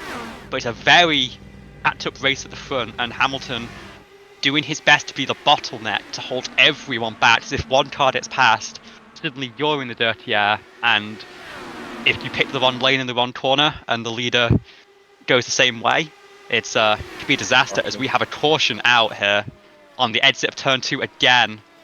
Or no, in the middle of turn 2, and it's Leah Pelletier Sharp going for a spin. And Pelletier Sharp, trouble since the beginning, of course, starting with a qualifying penalty. Now let's watch out what happened. Yeah, that's it. That's turn 2 for you. Perhaps not expecting so much grip as the angle of the banking drops down. It just pulls the back end of the car away from you, which we saw on the slow motion replay there. We just saw the back end of Lily's car stepping out, wanting to overtake the front end and just throwing her into the outside wall. It's one of the dangers of running at oval tracks at over 200 miles an hour. Even the slightest changes can just completely throw off the balance of your car. And as we saw here, once the car goes, it's nigh on impossible to get a hang of again. Yeah, and I think that the key thing there is, again, maybe being a bit too aggressive on the adjustments, trying to put a bit too much weight jacker in maybe to get it to rotate in the dirt, maybe a little too aggressive on the roll bars, and it's a very fine margin where this car can be upset very easily, as we see the race leader, Hound Takabusi, come down pit lane. Not many cars at the front of the field following. Emily Howe will take the race lead, and this is going to change the entire race. We see split strategies now. Everyone who pits will definitely make it on one more stop from here, but I think crucially they're hoping that 10-lap run has burnt off enough tyre, and they have the extra set they need maybe to charge back through once you get back going again. Takabusi and Craig Forsyth both making it in together. Not to mention, there's also Bryce Saucier, so we have some of our front runners trying something different. And you can see a few of the drivers coming in at the same time. Tommy Withers is going to be the guy who bookends this run through. So from the front of the field to the back, we look to have some drivers taking it to pit road. Caution number 5. 48 laps in out of 124, about a third of the way through here. And we've had some troubles early, but we're starting to see that racing come into form. One driver that's going to benefit benefit big here as we've gone throughout this entire run. Carmen Sienna has made some big moves, and now Carmen is up from 21st to 6th last time at time in scoring. I think right now, no doubt, she'll be in the top 5 when we recycle everything. And it's been a huge gain so far for Carmen all night long, up inside the top 5, and look to be quick on that last run. You think there's more we can see out of this 96 team continuing the ascent? Absolutely, and you have to remember, Carmen was gridded 21st, but actually started from the very back of the field following a penalty served from last week. So charging from 28th up to 5th actually could, if she can make it to the lead here and win this race, that would be the biggest move in Champ Car history, no doubt. But a quick note about those pit stops. Almond Nakabusi actually pit for fuel only that last time, along with a couple other cars, but not confident on that move, is now coming down to take the tyre set as well. So he's going to move back a few more spots, but I think it's best if you know you have to make moves. I think was maybe expecting more people to pit for fuel there. Didn't happen, so, you know, cut your losses, lick your wounds, and make sure you have the car that you need to charge back through to where you want to be in this race. I vaguely remember watching a certain race in a certain city for a certain number of 100 miles a few years back. We had one of the drivers controlling the race the entire way, and the second that they got into dirty air, they didn't quite know how to handle the car. So perhaps is this Hamilton Akabuzi's way of dropping back into the field and getting a feel for that dirty air, so that maybe they've got a better, easier, more informed chance of fighting for the win come the end of this race? I think he has enough experience. I think he was just expecting everyone to top off there, calculating that fuel mileage that we were talking about under the previous caution. It being very marginal, that caution being a chance to make it a certainty. But only a few cars decided to take that, and so now on the back foot, but we know he has skill. He's shown that at the front of the field. Now we'll get a chance to see it as he tries to climb through from 18th on track currently to try and get back to that lead group. Of the 40, well now 50 laps, we were coming from 49 to 50, Hamilton Akabuzi has led 45 of which. It's a huge dominant run to this point. That's not necessarily coming to an end, but a different perspective, a change of scenery, if you will. I think the dirty air, understanding it is very important, but more importantly, especially since this is his debut in the Champ Car World Series, understanding the drivers. I feel like right now for Akabuzi, that is the biggest deal. You got drivers here you are not familiar with. Acclimate yourself to those who are going to be behind you so you know how to race them when they're up in front. I think right now, getting to know the field here on ABN is the big deal for Hamilton as that number 7 team goes to the back of the field. It's now Emily Howe, Austin Farr, and Edson Santos. Those are your top 3, and then you have to go just a bit further back. 4th place, Seth Wensing, coming from 18th on the grid up to 4th. Carmen Sienna, back of the field up to 5th, and then Lilac Zaire coming from lowest of 10th, starting in 9th, up there in 6th. Restart once again, Emily Howe in full control, back on the way for our 5th restart of the night.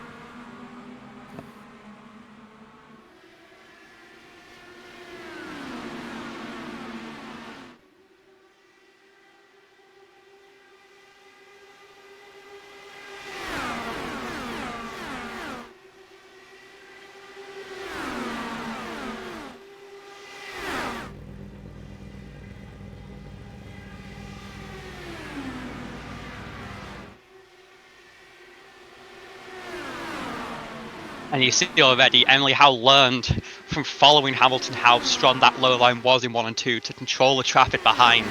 She's immediately started using it again. She's trying to really use that experience and flip it on its head to now lead that train. Hamilton already up a couple of spots, but it's all focused on Emily Howe right now, fending off Edson Santos, Austin Farr, and Seth Wensing behind us. Carmen Sienna, with a very late move to the top side here, is not going to have the run on the exit, but is going to hold a decent position in 5th place here. Like I said before in the pre-race, you can make those moves up into the top 10 whether you have the sort of skill that Carmen has, but you get to this point and everyone else ahead of you is just so talented as well. you've got to fight tooth and nail for every advantage you can at this phase of the race. But there's 70 laps left. There's plenty of time to make things happen, and we know what she is capable of. Emily Howe still a point.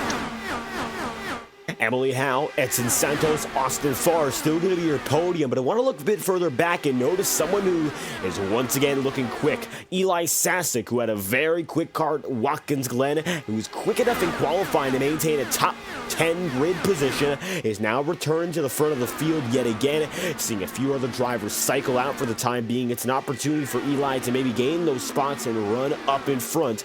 Right now, it's going to be the Ascent number 9 machine running in the 7th spot. 7th place right now, going to be about the highest he's ran all race long. Lowest of 11th, he's been in the bubble of the bottom top 10. Now moving further up, maybe to challenge higher in terms of position. Side by side once again, and it's all about using that dirty air right now. Emily Howe, as you mentioned, is going to be really using the experience that came from running with Hamilton Akabuzi to her advantage. And now Edson Santos remains behind. Austin Farr, likewise, is just a few moments away, but just can't find that opportunity, can't find that room. And not having that room is really the make or break difference here in terms of having a chance at the lead. Nobody else has found a way around Emily so far, and when we talk about big movers, Akabuzi and Forsyth are together. Now they're running 13th and 12th respectively at the last scoring group. Yeah, a lot of credit to Hamilton Akabuzi off this last restart. Dropping back to P16 before we got going again here.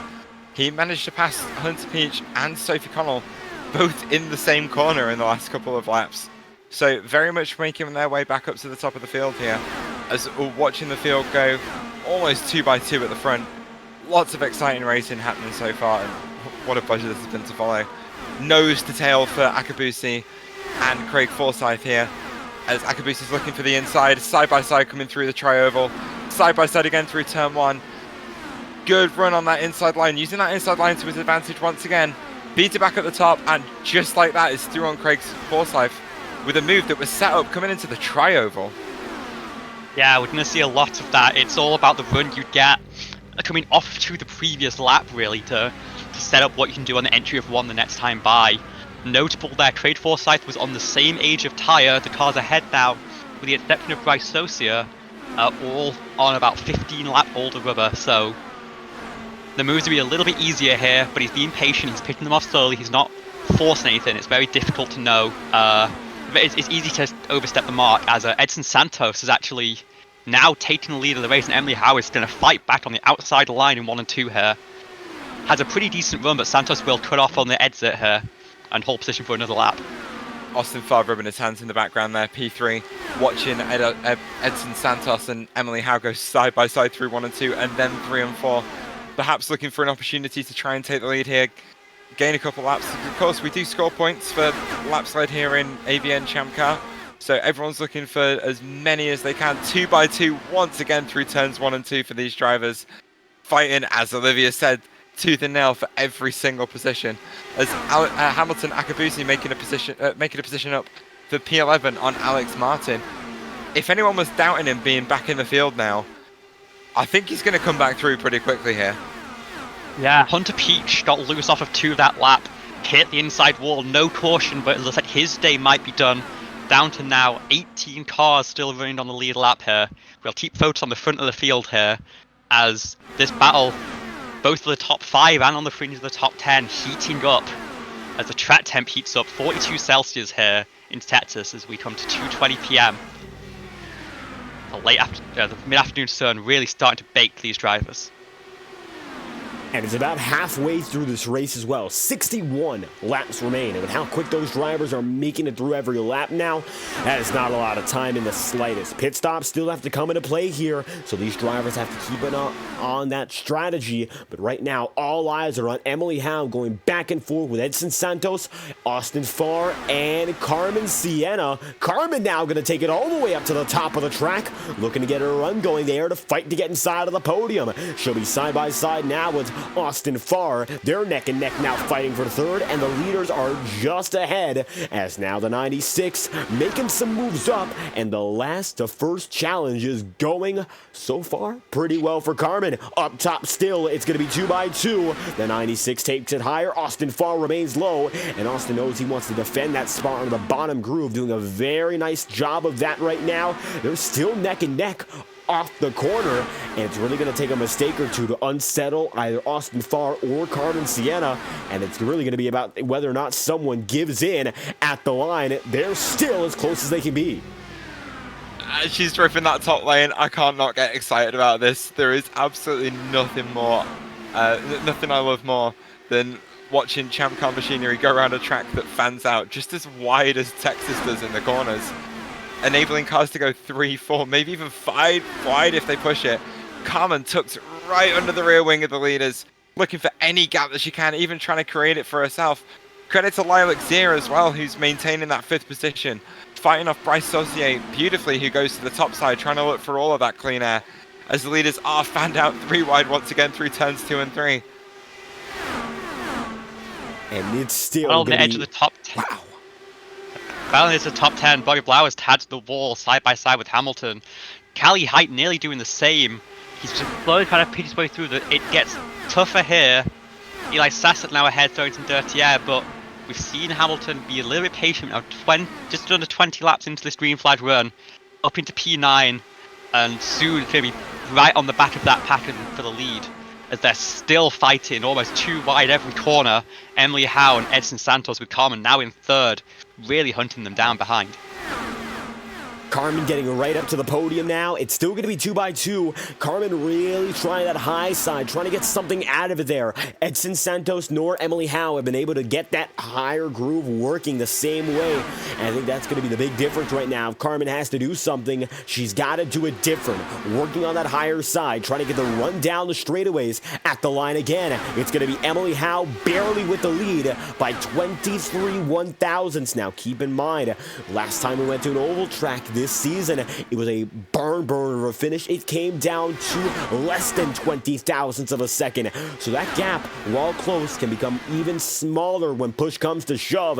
And now it's going to be Austin Farr once again to the bottom groove, looking for something on Sienna, and it's going to be Carmen now up to 2nd, as it looks like Edson Santos has new company right behind and now right beside. Yeah, Carmen's been making that top side work for her absolutely beautifully in this green flag run. The thing is, she's not only looking for that 1st position, top 2 for her, she's got her teammate of Emily Howe only 2 cars behind her. So if anything, she's looking for that 1-2 for the team as well. Of course, both drivers racing for you know what, I've forgotten her team name. Arrowhead Racing. Arrowhead Racing. It's Carmen's own team. Honestly, this racing has been just so exciting since we've gone green that everything's just going out of the window. But yeah, working the lanes where she can, taking advantage of all the clean air where she can get it. Edson Santos been very much in control of the race since he took the lead off Emily, but Carmen Sienna's really mounting a charge here now, up 19 places.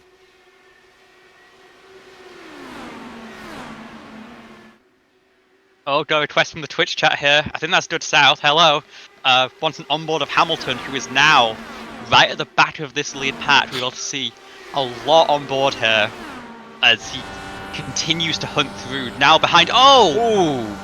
And that's Seth Wanzin, I think, tagging the wall out of 4 and wrecking onto pit road. He'll be out of the race, but on pit lane will stay green. I guess that moves Hamilton up to 7th. And now sits with Lilac backing off. I know we have pit calls starting to come in. People who didn't stop under that last caution now about to run out of fuel. And we will see Hamilton cycle out into the lead here. Look at that, the run that Akabusi just got on Bryce Saucier through there. Saucier being thrown the dirty air by Emily Howe in front of him. Not being able to do much on that inside line. As we've seen that outside line coming into effect now. Hamilton Akabusi just taking perfect advantage of that. Staying in that middle to upper lane, taking advantage of all that clean air. Look at the gains as we got cars coming into pit lane, Olivia.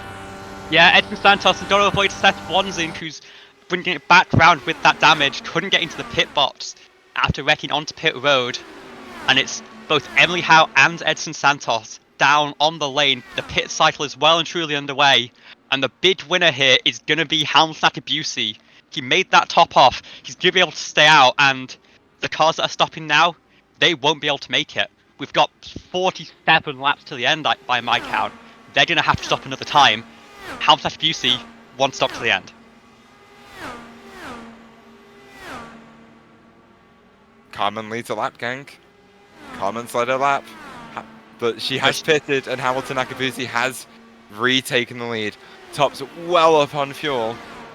I think Hamilton Akabusi has made the best call strategy-wise out of all these drivers so far. Akabusi back to the point.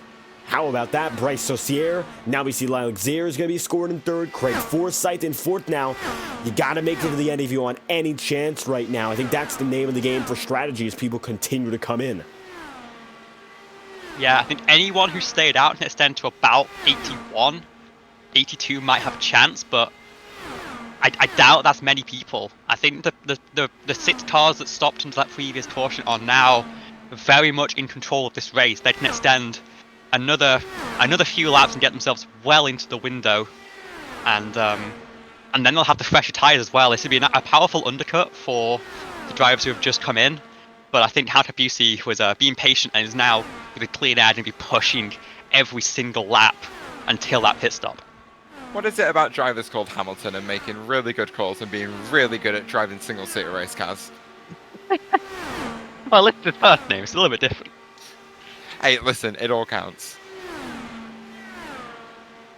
And with 44 And the majority of the field now one lap down here with those pit stops.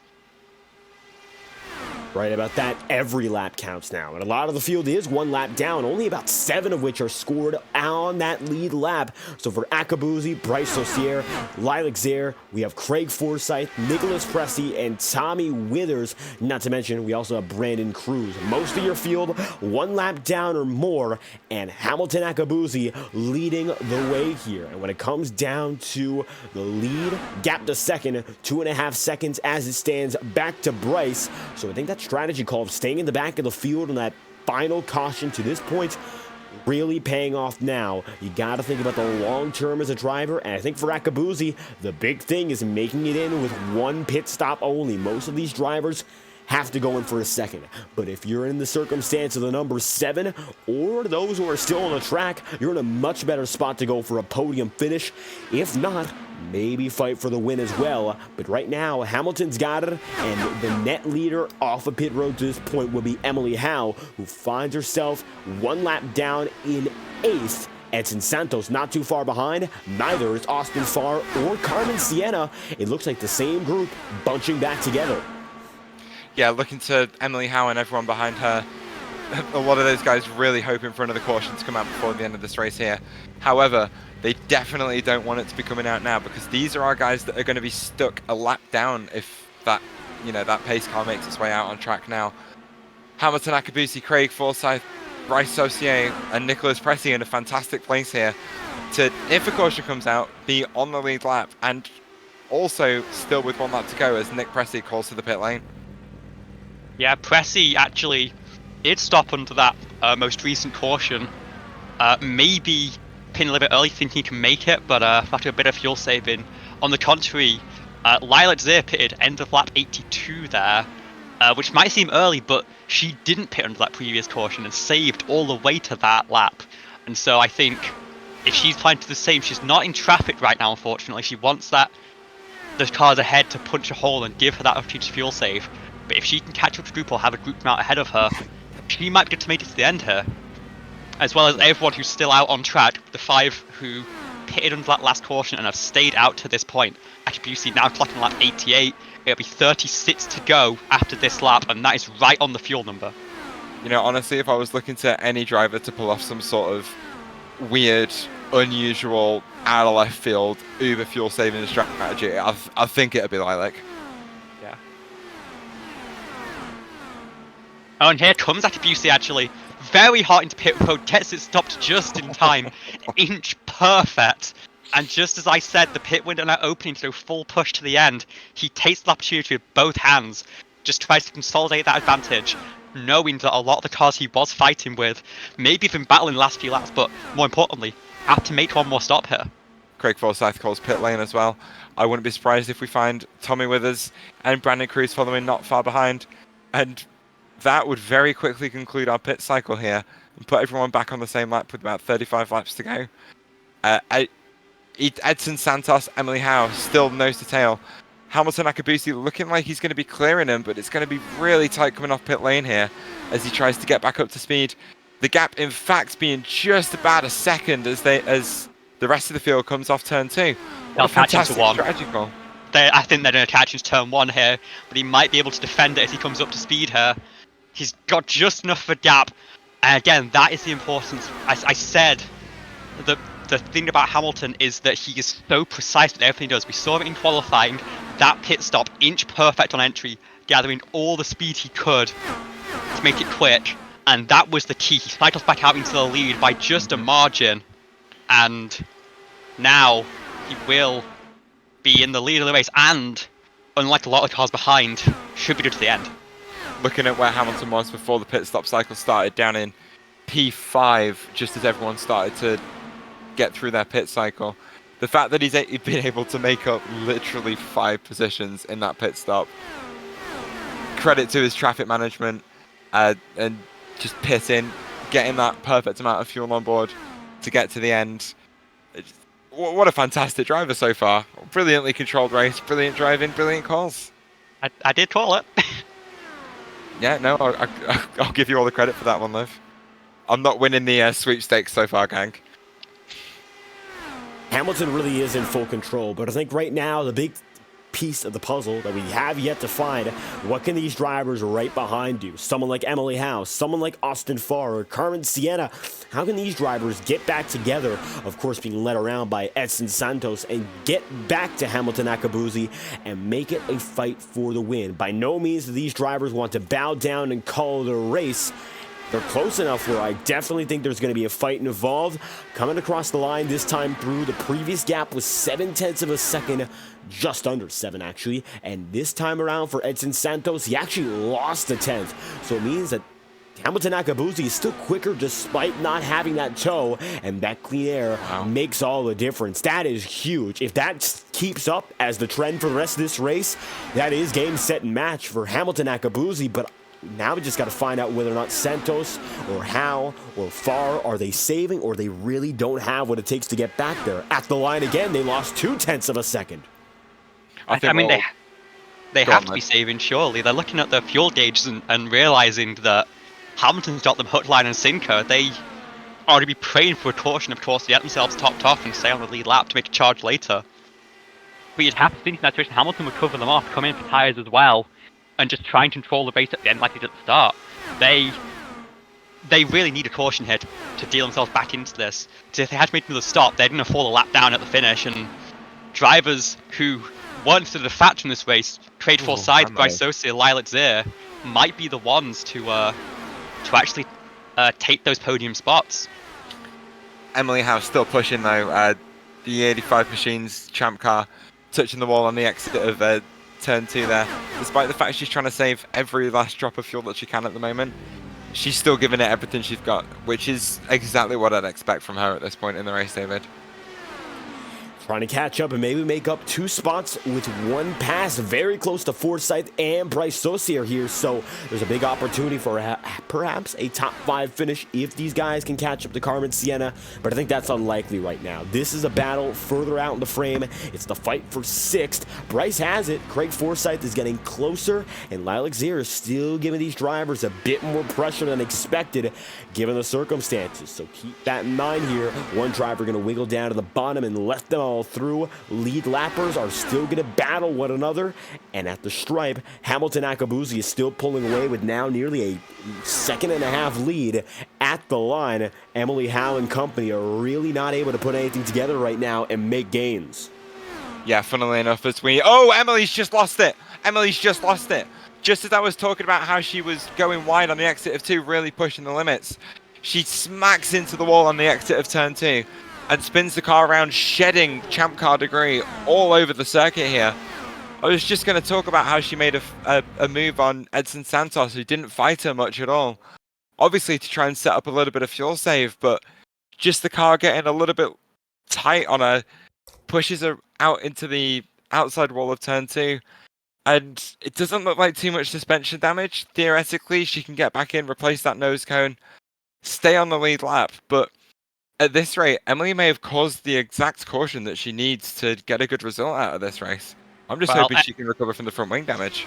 Yeah, Emily's carrying a meatball there. That is some pretty severe damage by a lot of things. But it's the caution that she needed. She's been the one to cause it. She's been the caution. But for everyone else who was stranded on the alternate strategy, this is the lifeline. I think we'll see everyone come down pit road here.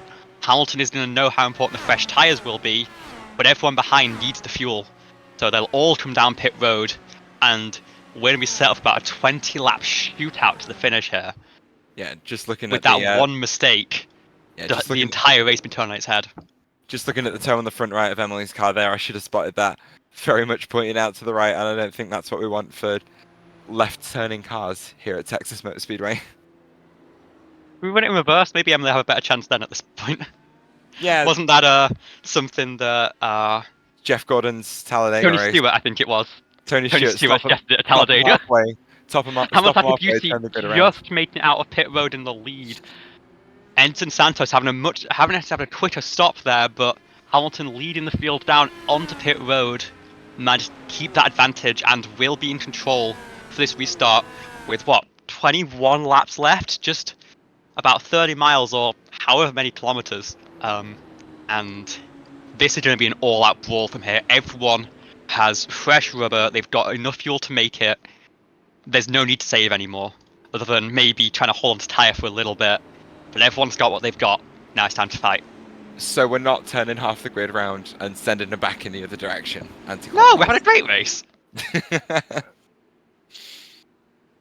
just want to make it a little bit more exciting.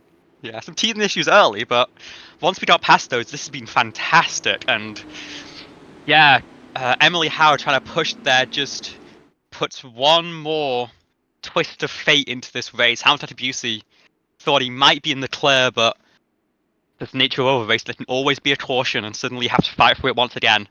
But do we think he's stilled enough? I think he's stilled enough. We'll see how it happens. Still 2 to green here. I think I'm inclined to agree with you. It's been really cool to watch him just completely control the race so far. But we are in the final phase of this race. It's going to be just over 20 laps to go by the time we go green here. I think we're going to see a lot more of a fight be put up by the likes of Edson Santos, Austin Farr, Bryce Saucier, Craig Forsyth, and Carmen Sienna, who has maintained that mid to high top 10 position. As the track temps come up a little bit as well, maybe that top line's going to come into effect a little bit more. This might be a little bit of cope from me, just wanting to let that top line work, but I don't know. I'm just looking forward to seeing what people can do with it.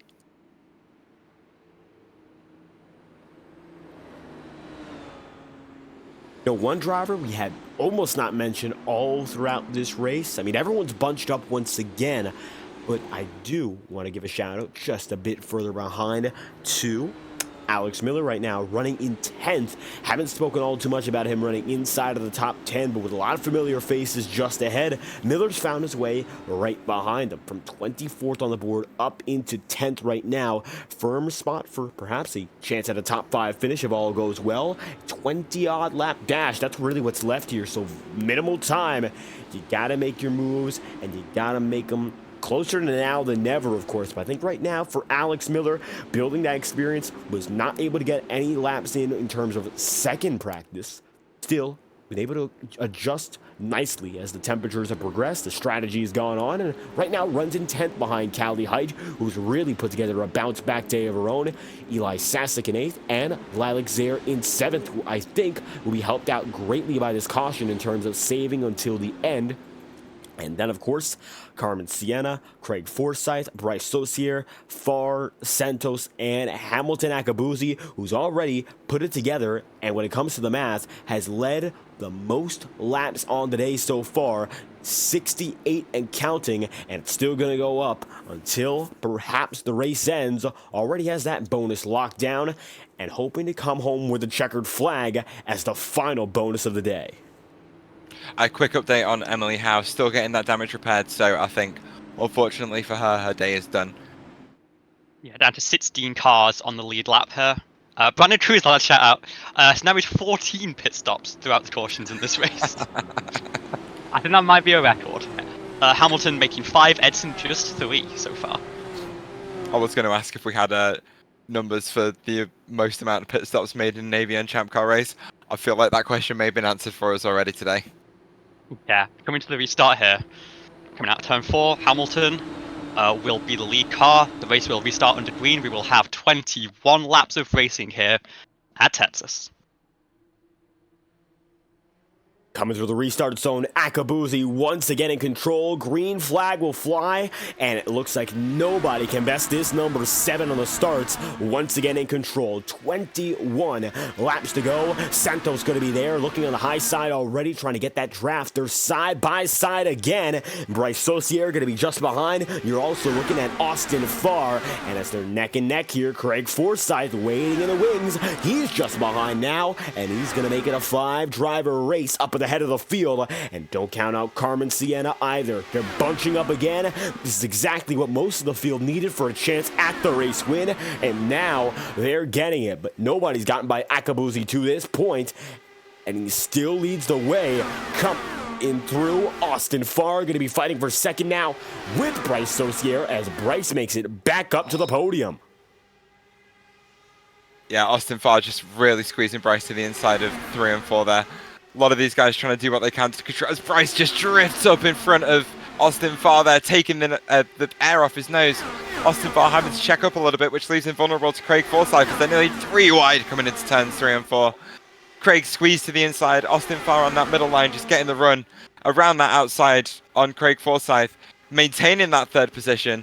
Lots of really close, tight racing from these guys here as Craig looking to the inside again, trying to utilize that shorter run through turns 2 and 3. Getting right on the back of Austin Farr, squeezing Bryce up to the wall again. Oh, they're wrecking. They're wrecking once again on the exit of turn 2. Been a bit of a problem spot in this race here today, but that's taken out another 5 cars. Maybe more than that. That was everyone was so packed up there on the exit of 2, and a lot of cars being collected. I spot 1, 2, 3, 4, 5, 6 cars collecting a meatball from that one instant alone. It all started on the exit of 2 here.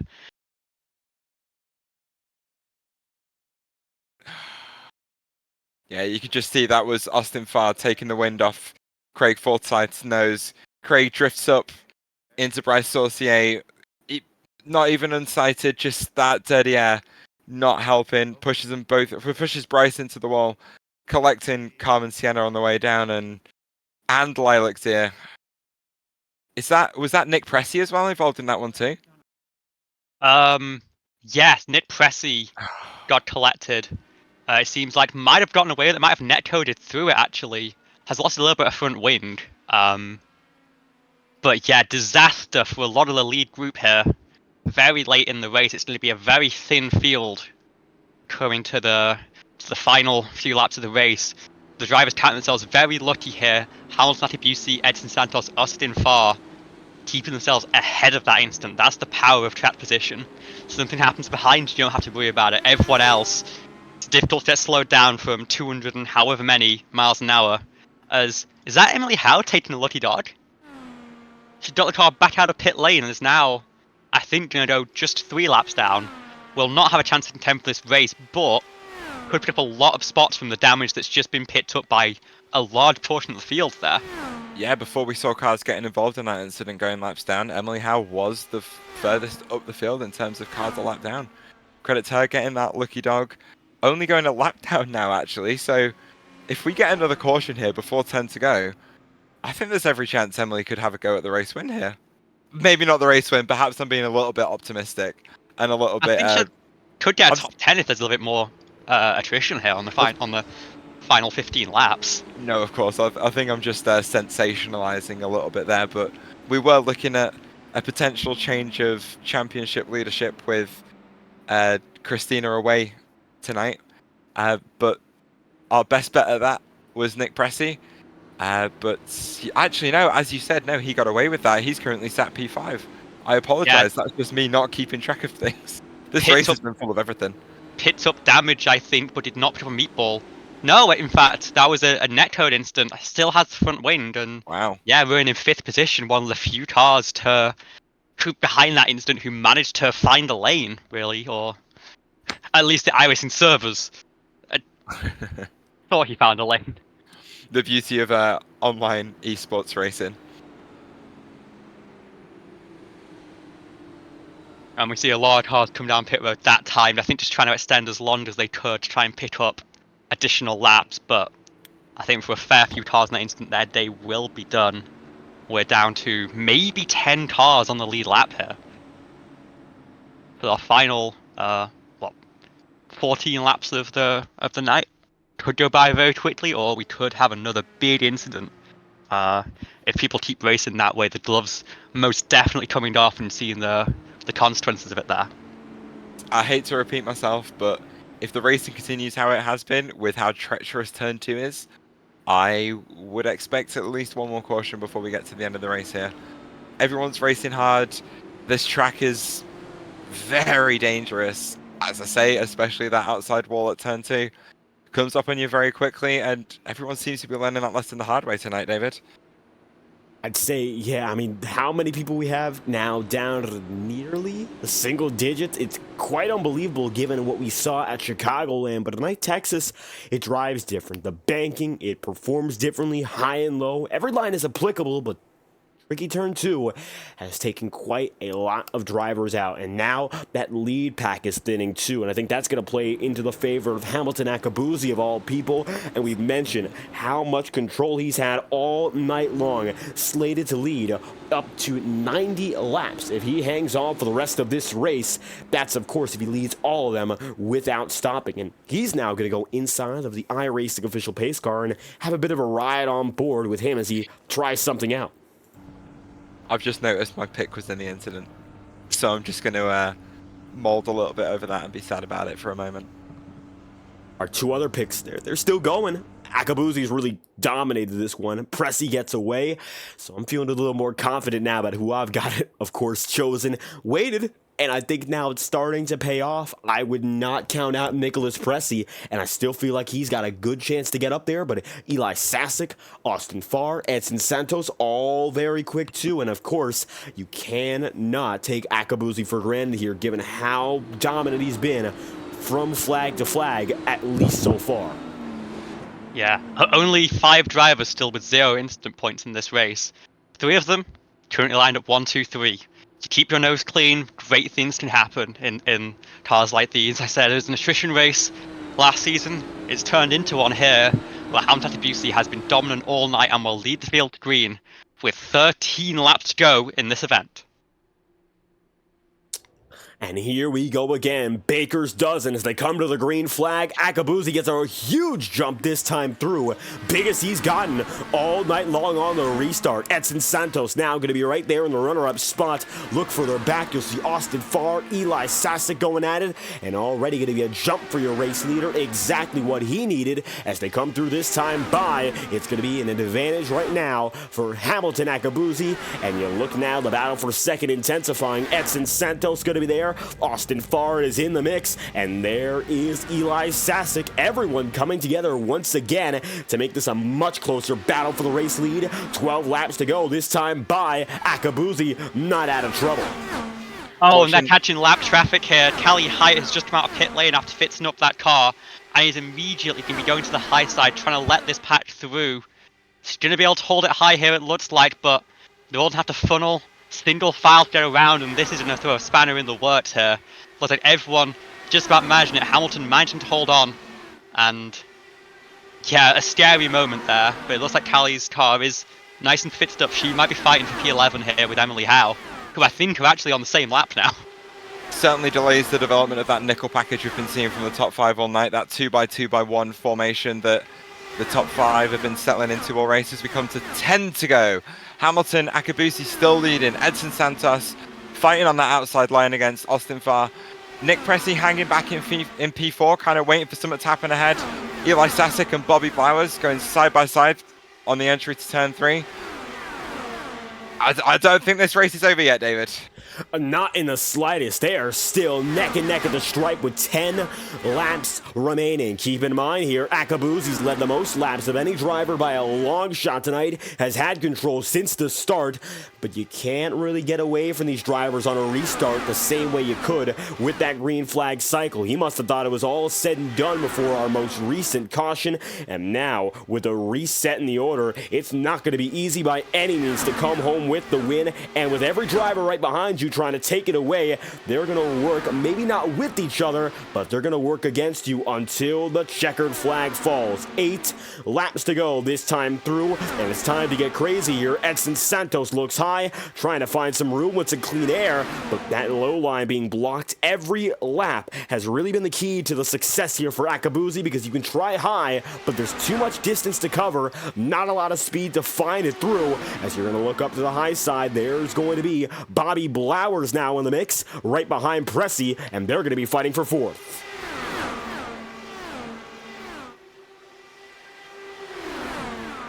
Bobby Blowers looking high, looking low, a little bit of contact with Nick Pressy there, working the high line where he could in the last couple of laps, but just kind of looking for that short route inside line on Nick Pressy. Trying to hunt for a little bit of clean air, but not much to find between Austin Farr, who's fighting side by side with Edson Santos once again. Bobby Blowers tucking back into the line behind Nick Pressy, who's really been a little bit patient, and quite impressive to see. He's waiting for something to happen between Edson Santos and Austin Farr as we come to 5 to go here.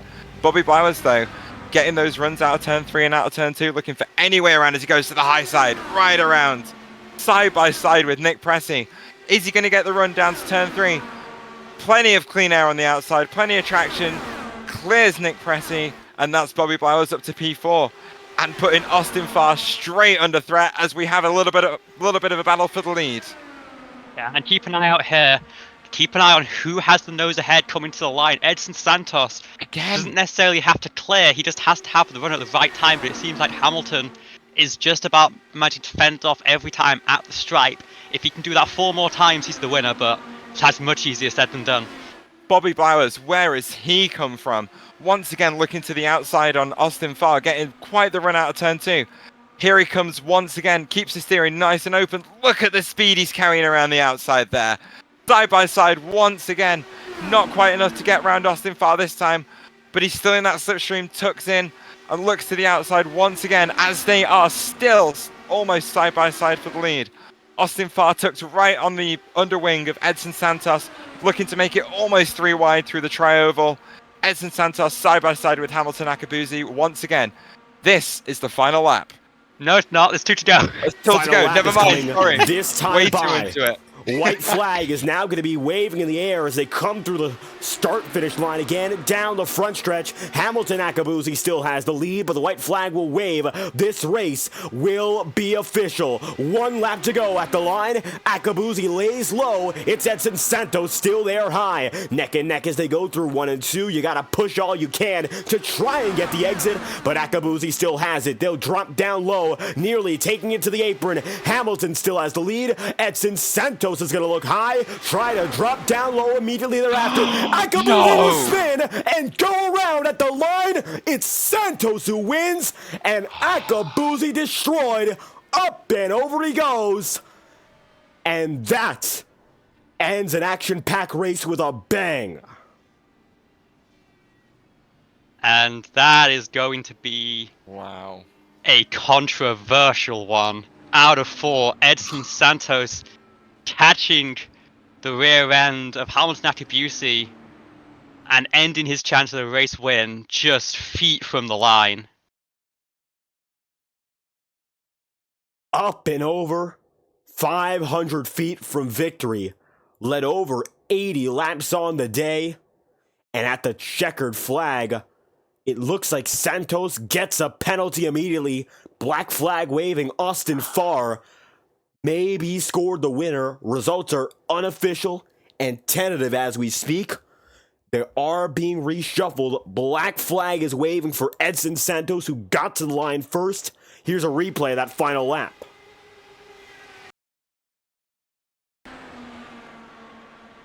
And we have confirmation from series admins Edson Santos will be moved to the tail end of the lead lap.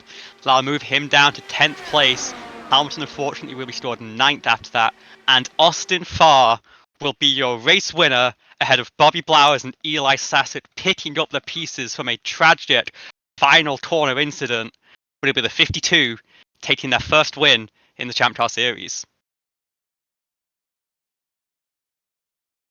And a close race in its own right between Austin Farr there and Bobby Blowers. Blowers got in the wall with just a few hundred feet to spare, and that took his chance away for the race victory, and it handed Austin Farr what was the second spot. It will be official with recalculations and rescoring. Austin Farr will take the victory here in Texas. Everything is bigger, and tonight's finish, what a spectacle that was. Austin Farr will collect the checkered flag after further review. What a way to win. What a way to finish.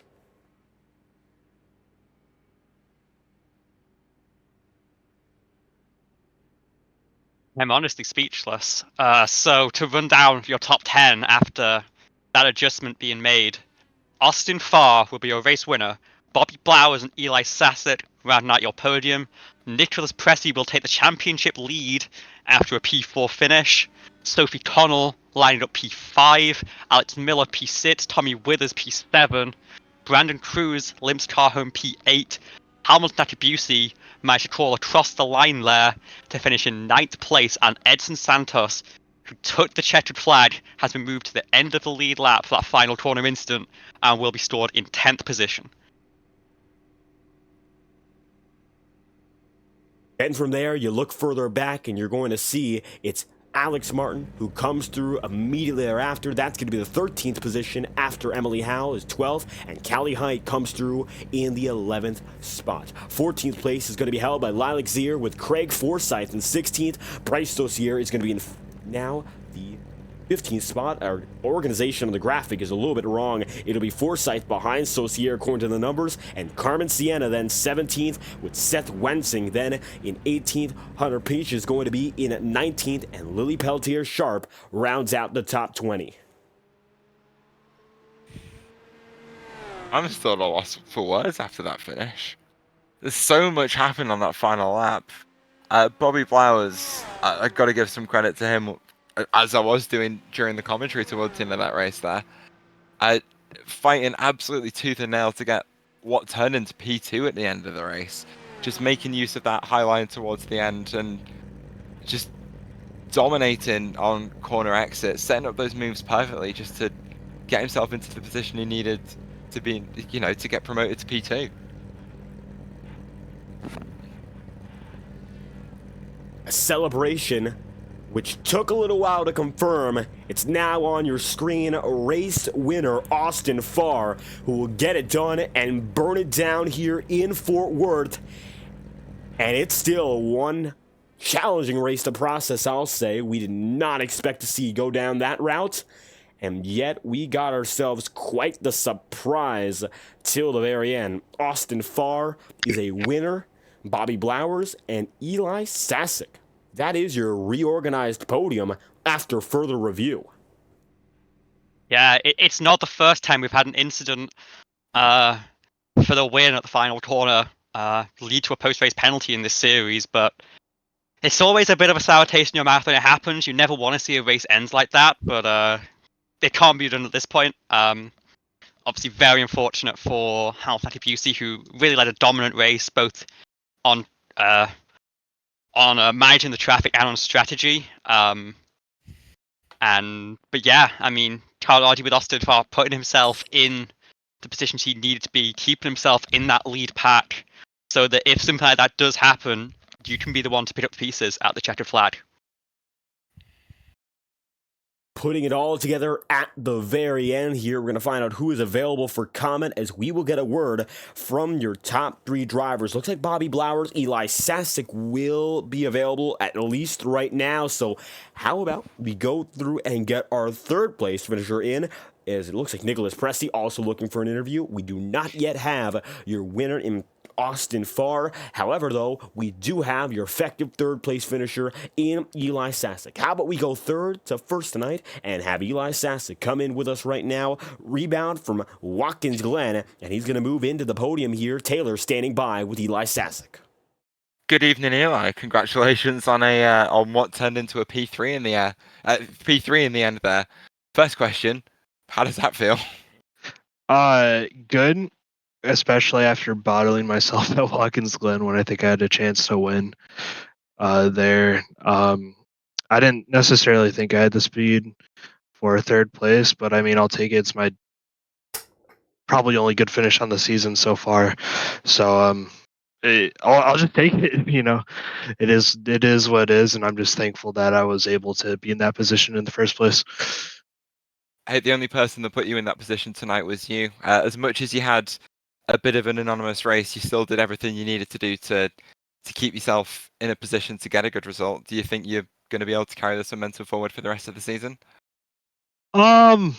Hopefully, I think I have a lot to learn yet on the ovals, especially in the Indy cars. It was just, well, especially in this car, it's just very, the way it drives is kind of, it doesn't sync well, I guess, naturally with my driving style. So I think that's something I have to get used to. I feel like I had a few bad stints in this race that I'll probably have to get rid of, or hopefully uh, just kind of slow down in a way um, to have better results in the season. But I think we can have more results on this. I also think that Texas is not, it's not my favorite track in the world. So hopefully when we get to more of the tracks that I actually like, hopefully I'll be a little bit more competitive and not in the top 5 instead of top 10 out of it. You say oval's not particularly your strong suit. Next time out, we do go to Charlotte Motor Speedway. So, how do you prepare for such a dramatic change in track style? Like, it's a completely different sort of circuit, road course, 2-tire compounds, are much different to Texas. So, just take us through for a second what your plan is for these next couple of weeks as we look forward to Charlotte. I really like the Roval. It's one of my favorite tracks to just, especially on the Indy cars and the faster cars to just race on. So I think I'll be putting a little bit of prep in, just make sure I have my laps down, make sure I have I know I have the speed, and then that's probably it. I have some other leagues to focus on as well that I'm in playoff hunts for, so it's probably not going to be in the forefront, but I mean it's still something to work on, and I just hope for hopefully not a repeat of Watkins Glen there. Hopefully I'm fast, but hopefully I don't bin it. Awesome. Congratulations again on the P3. If you have any shout outs to make, anyone you want to say hello to, the floor's yours.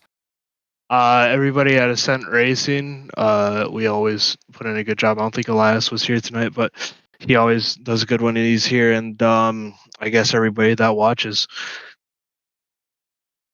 Thank you again, Eli. Congratulations on the P3, and Thank you. good luck on your playoff championships, and good luck in Charlotte. Yeah, thank you.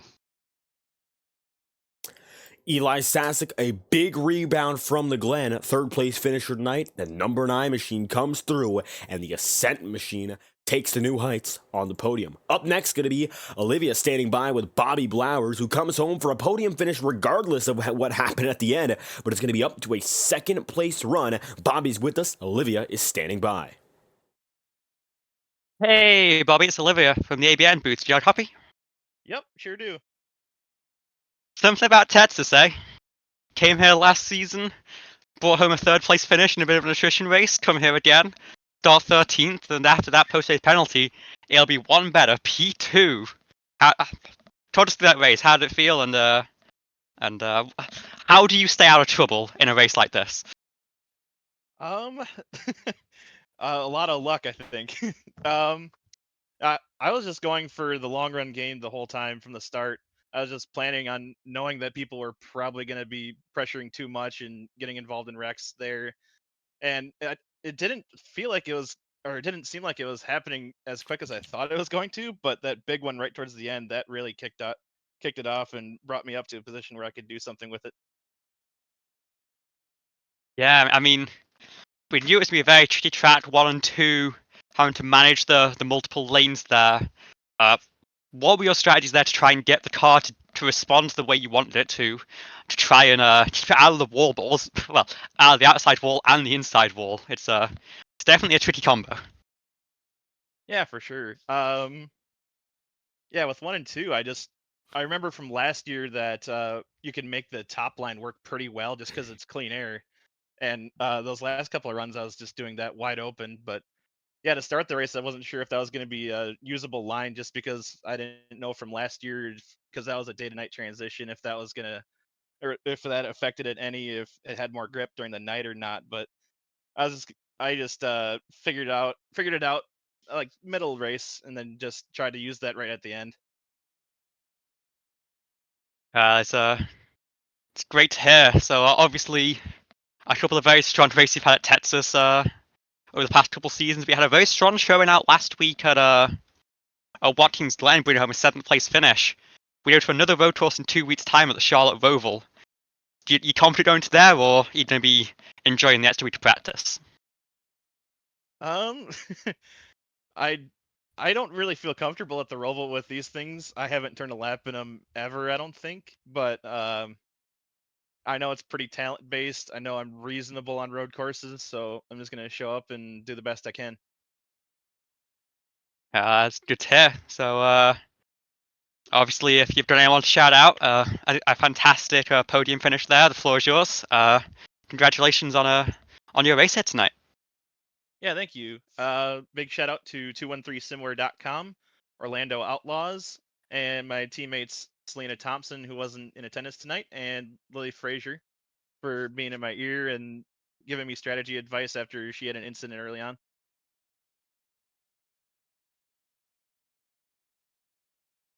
Bobby Blowers, Well, your second place that- finisher. Oh, Yeah. Now I was just gonna hop in and say if that was everything, thank you for joining us, Bobby. I hope to speak to you down in a couple weeks' time. Yeah, thank you. just like that, Bobby Blauer's going to be on the move, your second place finisher after recalculations. We got one more driver on the way. And of course, after all is said and done, that is your race winner. Austin Farr with us here. How about this race here? I mean, the checkered flag, I don't think you immediately thought you had the win, but you were certainly close regardless. Put together a great race, and when all is said and done, you came home with the checkered flag in hand. How you feeling here collecting the victory at Texas? I feel lucky.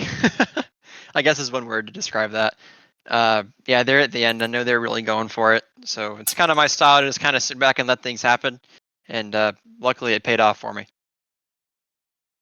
And it looks like everything paid off, staying calm at the very end, waiting in the wings until that most recent incident at the end with Hamilton Akabuzi and Edson Santos there. Staying with the final, of course, lead pack. And that 20-lap dash, keeping yourself very, very close, seemed to be the key to success in the immediate sense. But keeping up with that strategy was a big deal as well. So what was it like for you dealing with a strategy as we saw our twists and turns all race long? A few cautions to start, and then a few more as the race went on. You think there was anything that really set you apart from the field to keep you in the mix? I kind of just my strategy plans are never good. It's usually just copying what everybody else does. I knew the guys up front knew what they were doing, so I just waited for them to pit, and 2 or 3 laps later, I was like, this feels about right. I'll see what happens. I'll come down, and luckily I was able to blend out, where I pitted. That all worked out, and the last pit stop was kind of a no-brainer. I don't think we could have made it on fuel. I think I got a little bit lucky there too, considering the guys that pit, I think 4 or 5 laps after us, I think they might have been able to make it. I'm not too sure. But I definitely had to make at least one more stop, and that last caution was a lifesaver. And it looks like that last caution really kept you up there, saved you. We saw you with the leaders all throughout the race. And one thing we mentioned throughout the broadcast, not to mention the normal strategy of fuel and tires. The air, clean air, dirty air, meant an awful lot throughout the night. What was it like for you to get yourself accustomed to that dirty air, working around the pack to make sure you didn't find trouble, as a lot of drivers saw a few incidents, especially coming out of the corners? Yeah, turn 1 and 2 is the big trouble spot for Dirty Air, in my opinion, this race. Every time you'd go in there behind somebody, you'd have to kind of take a different line.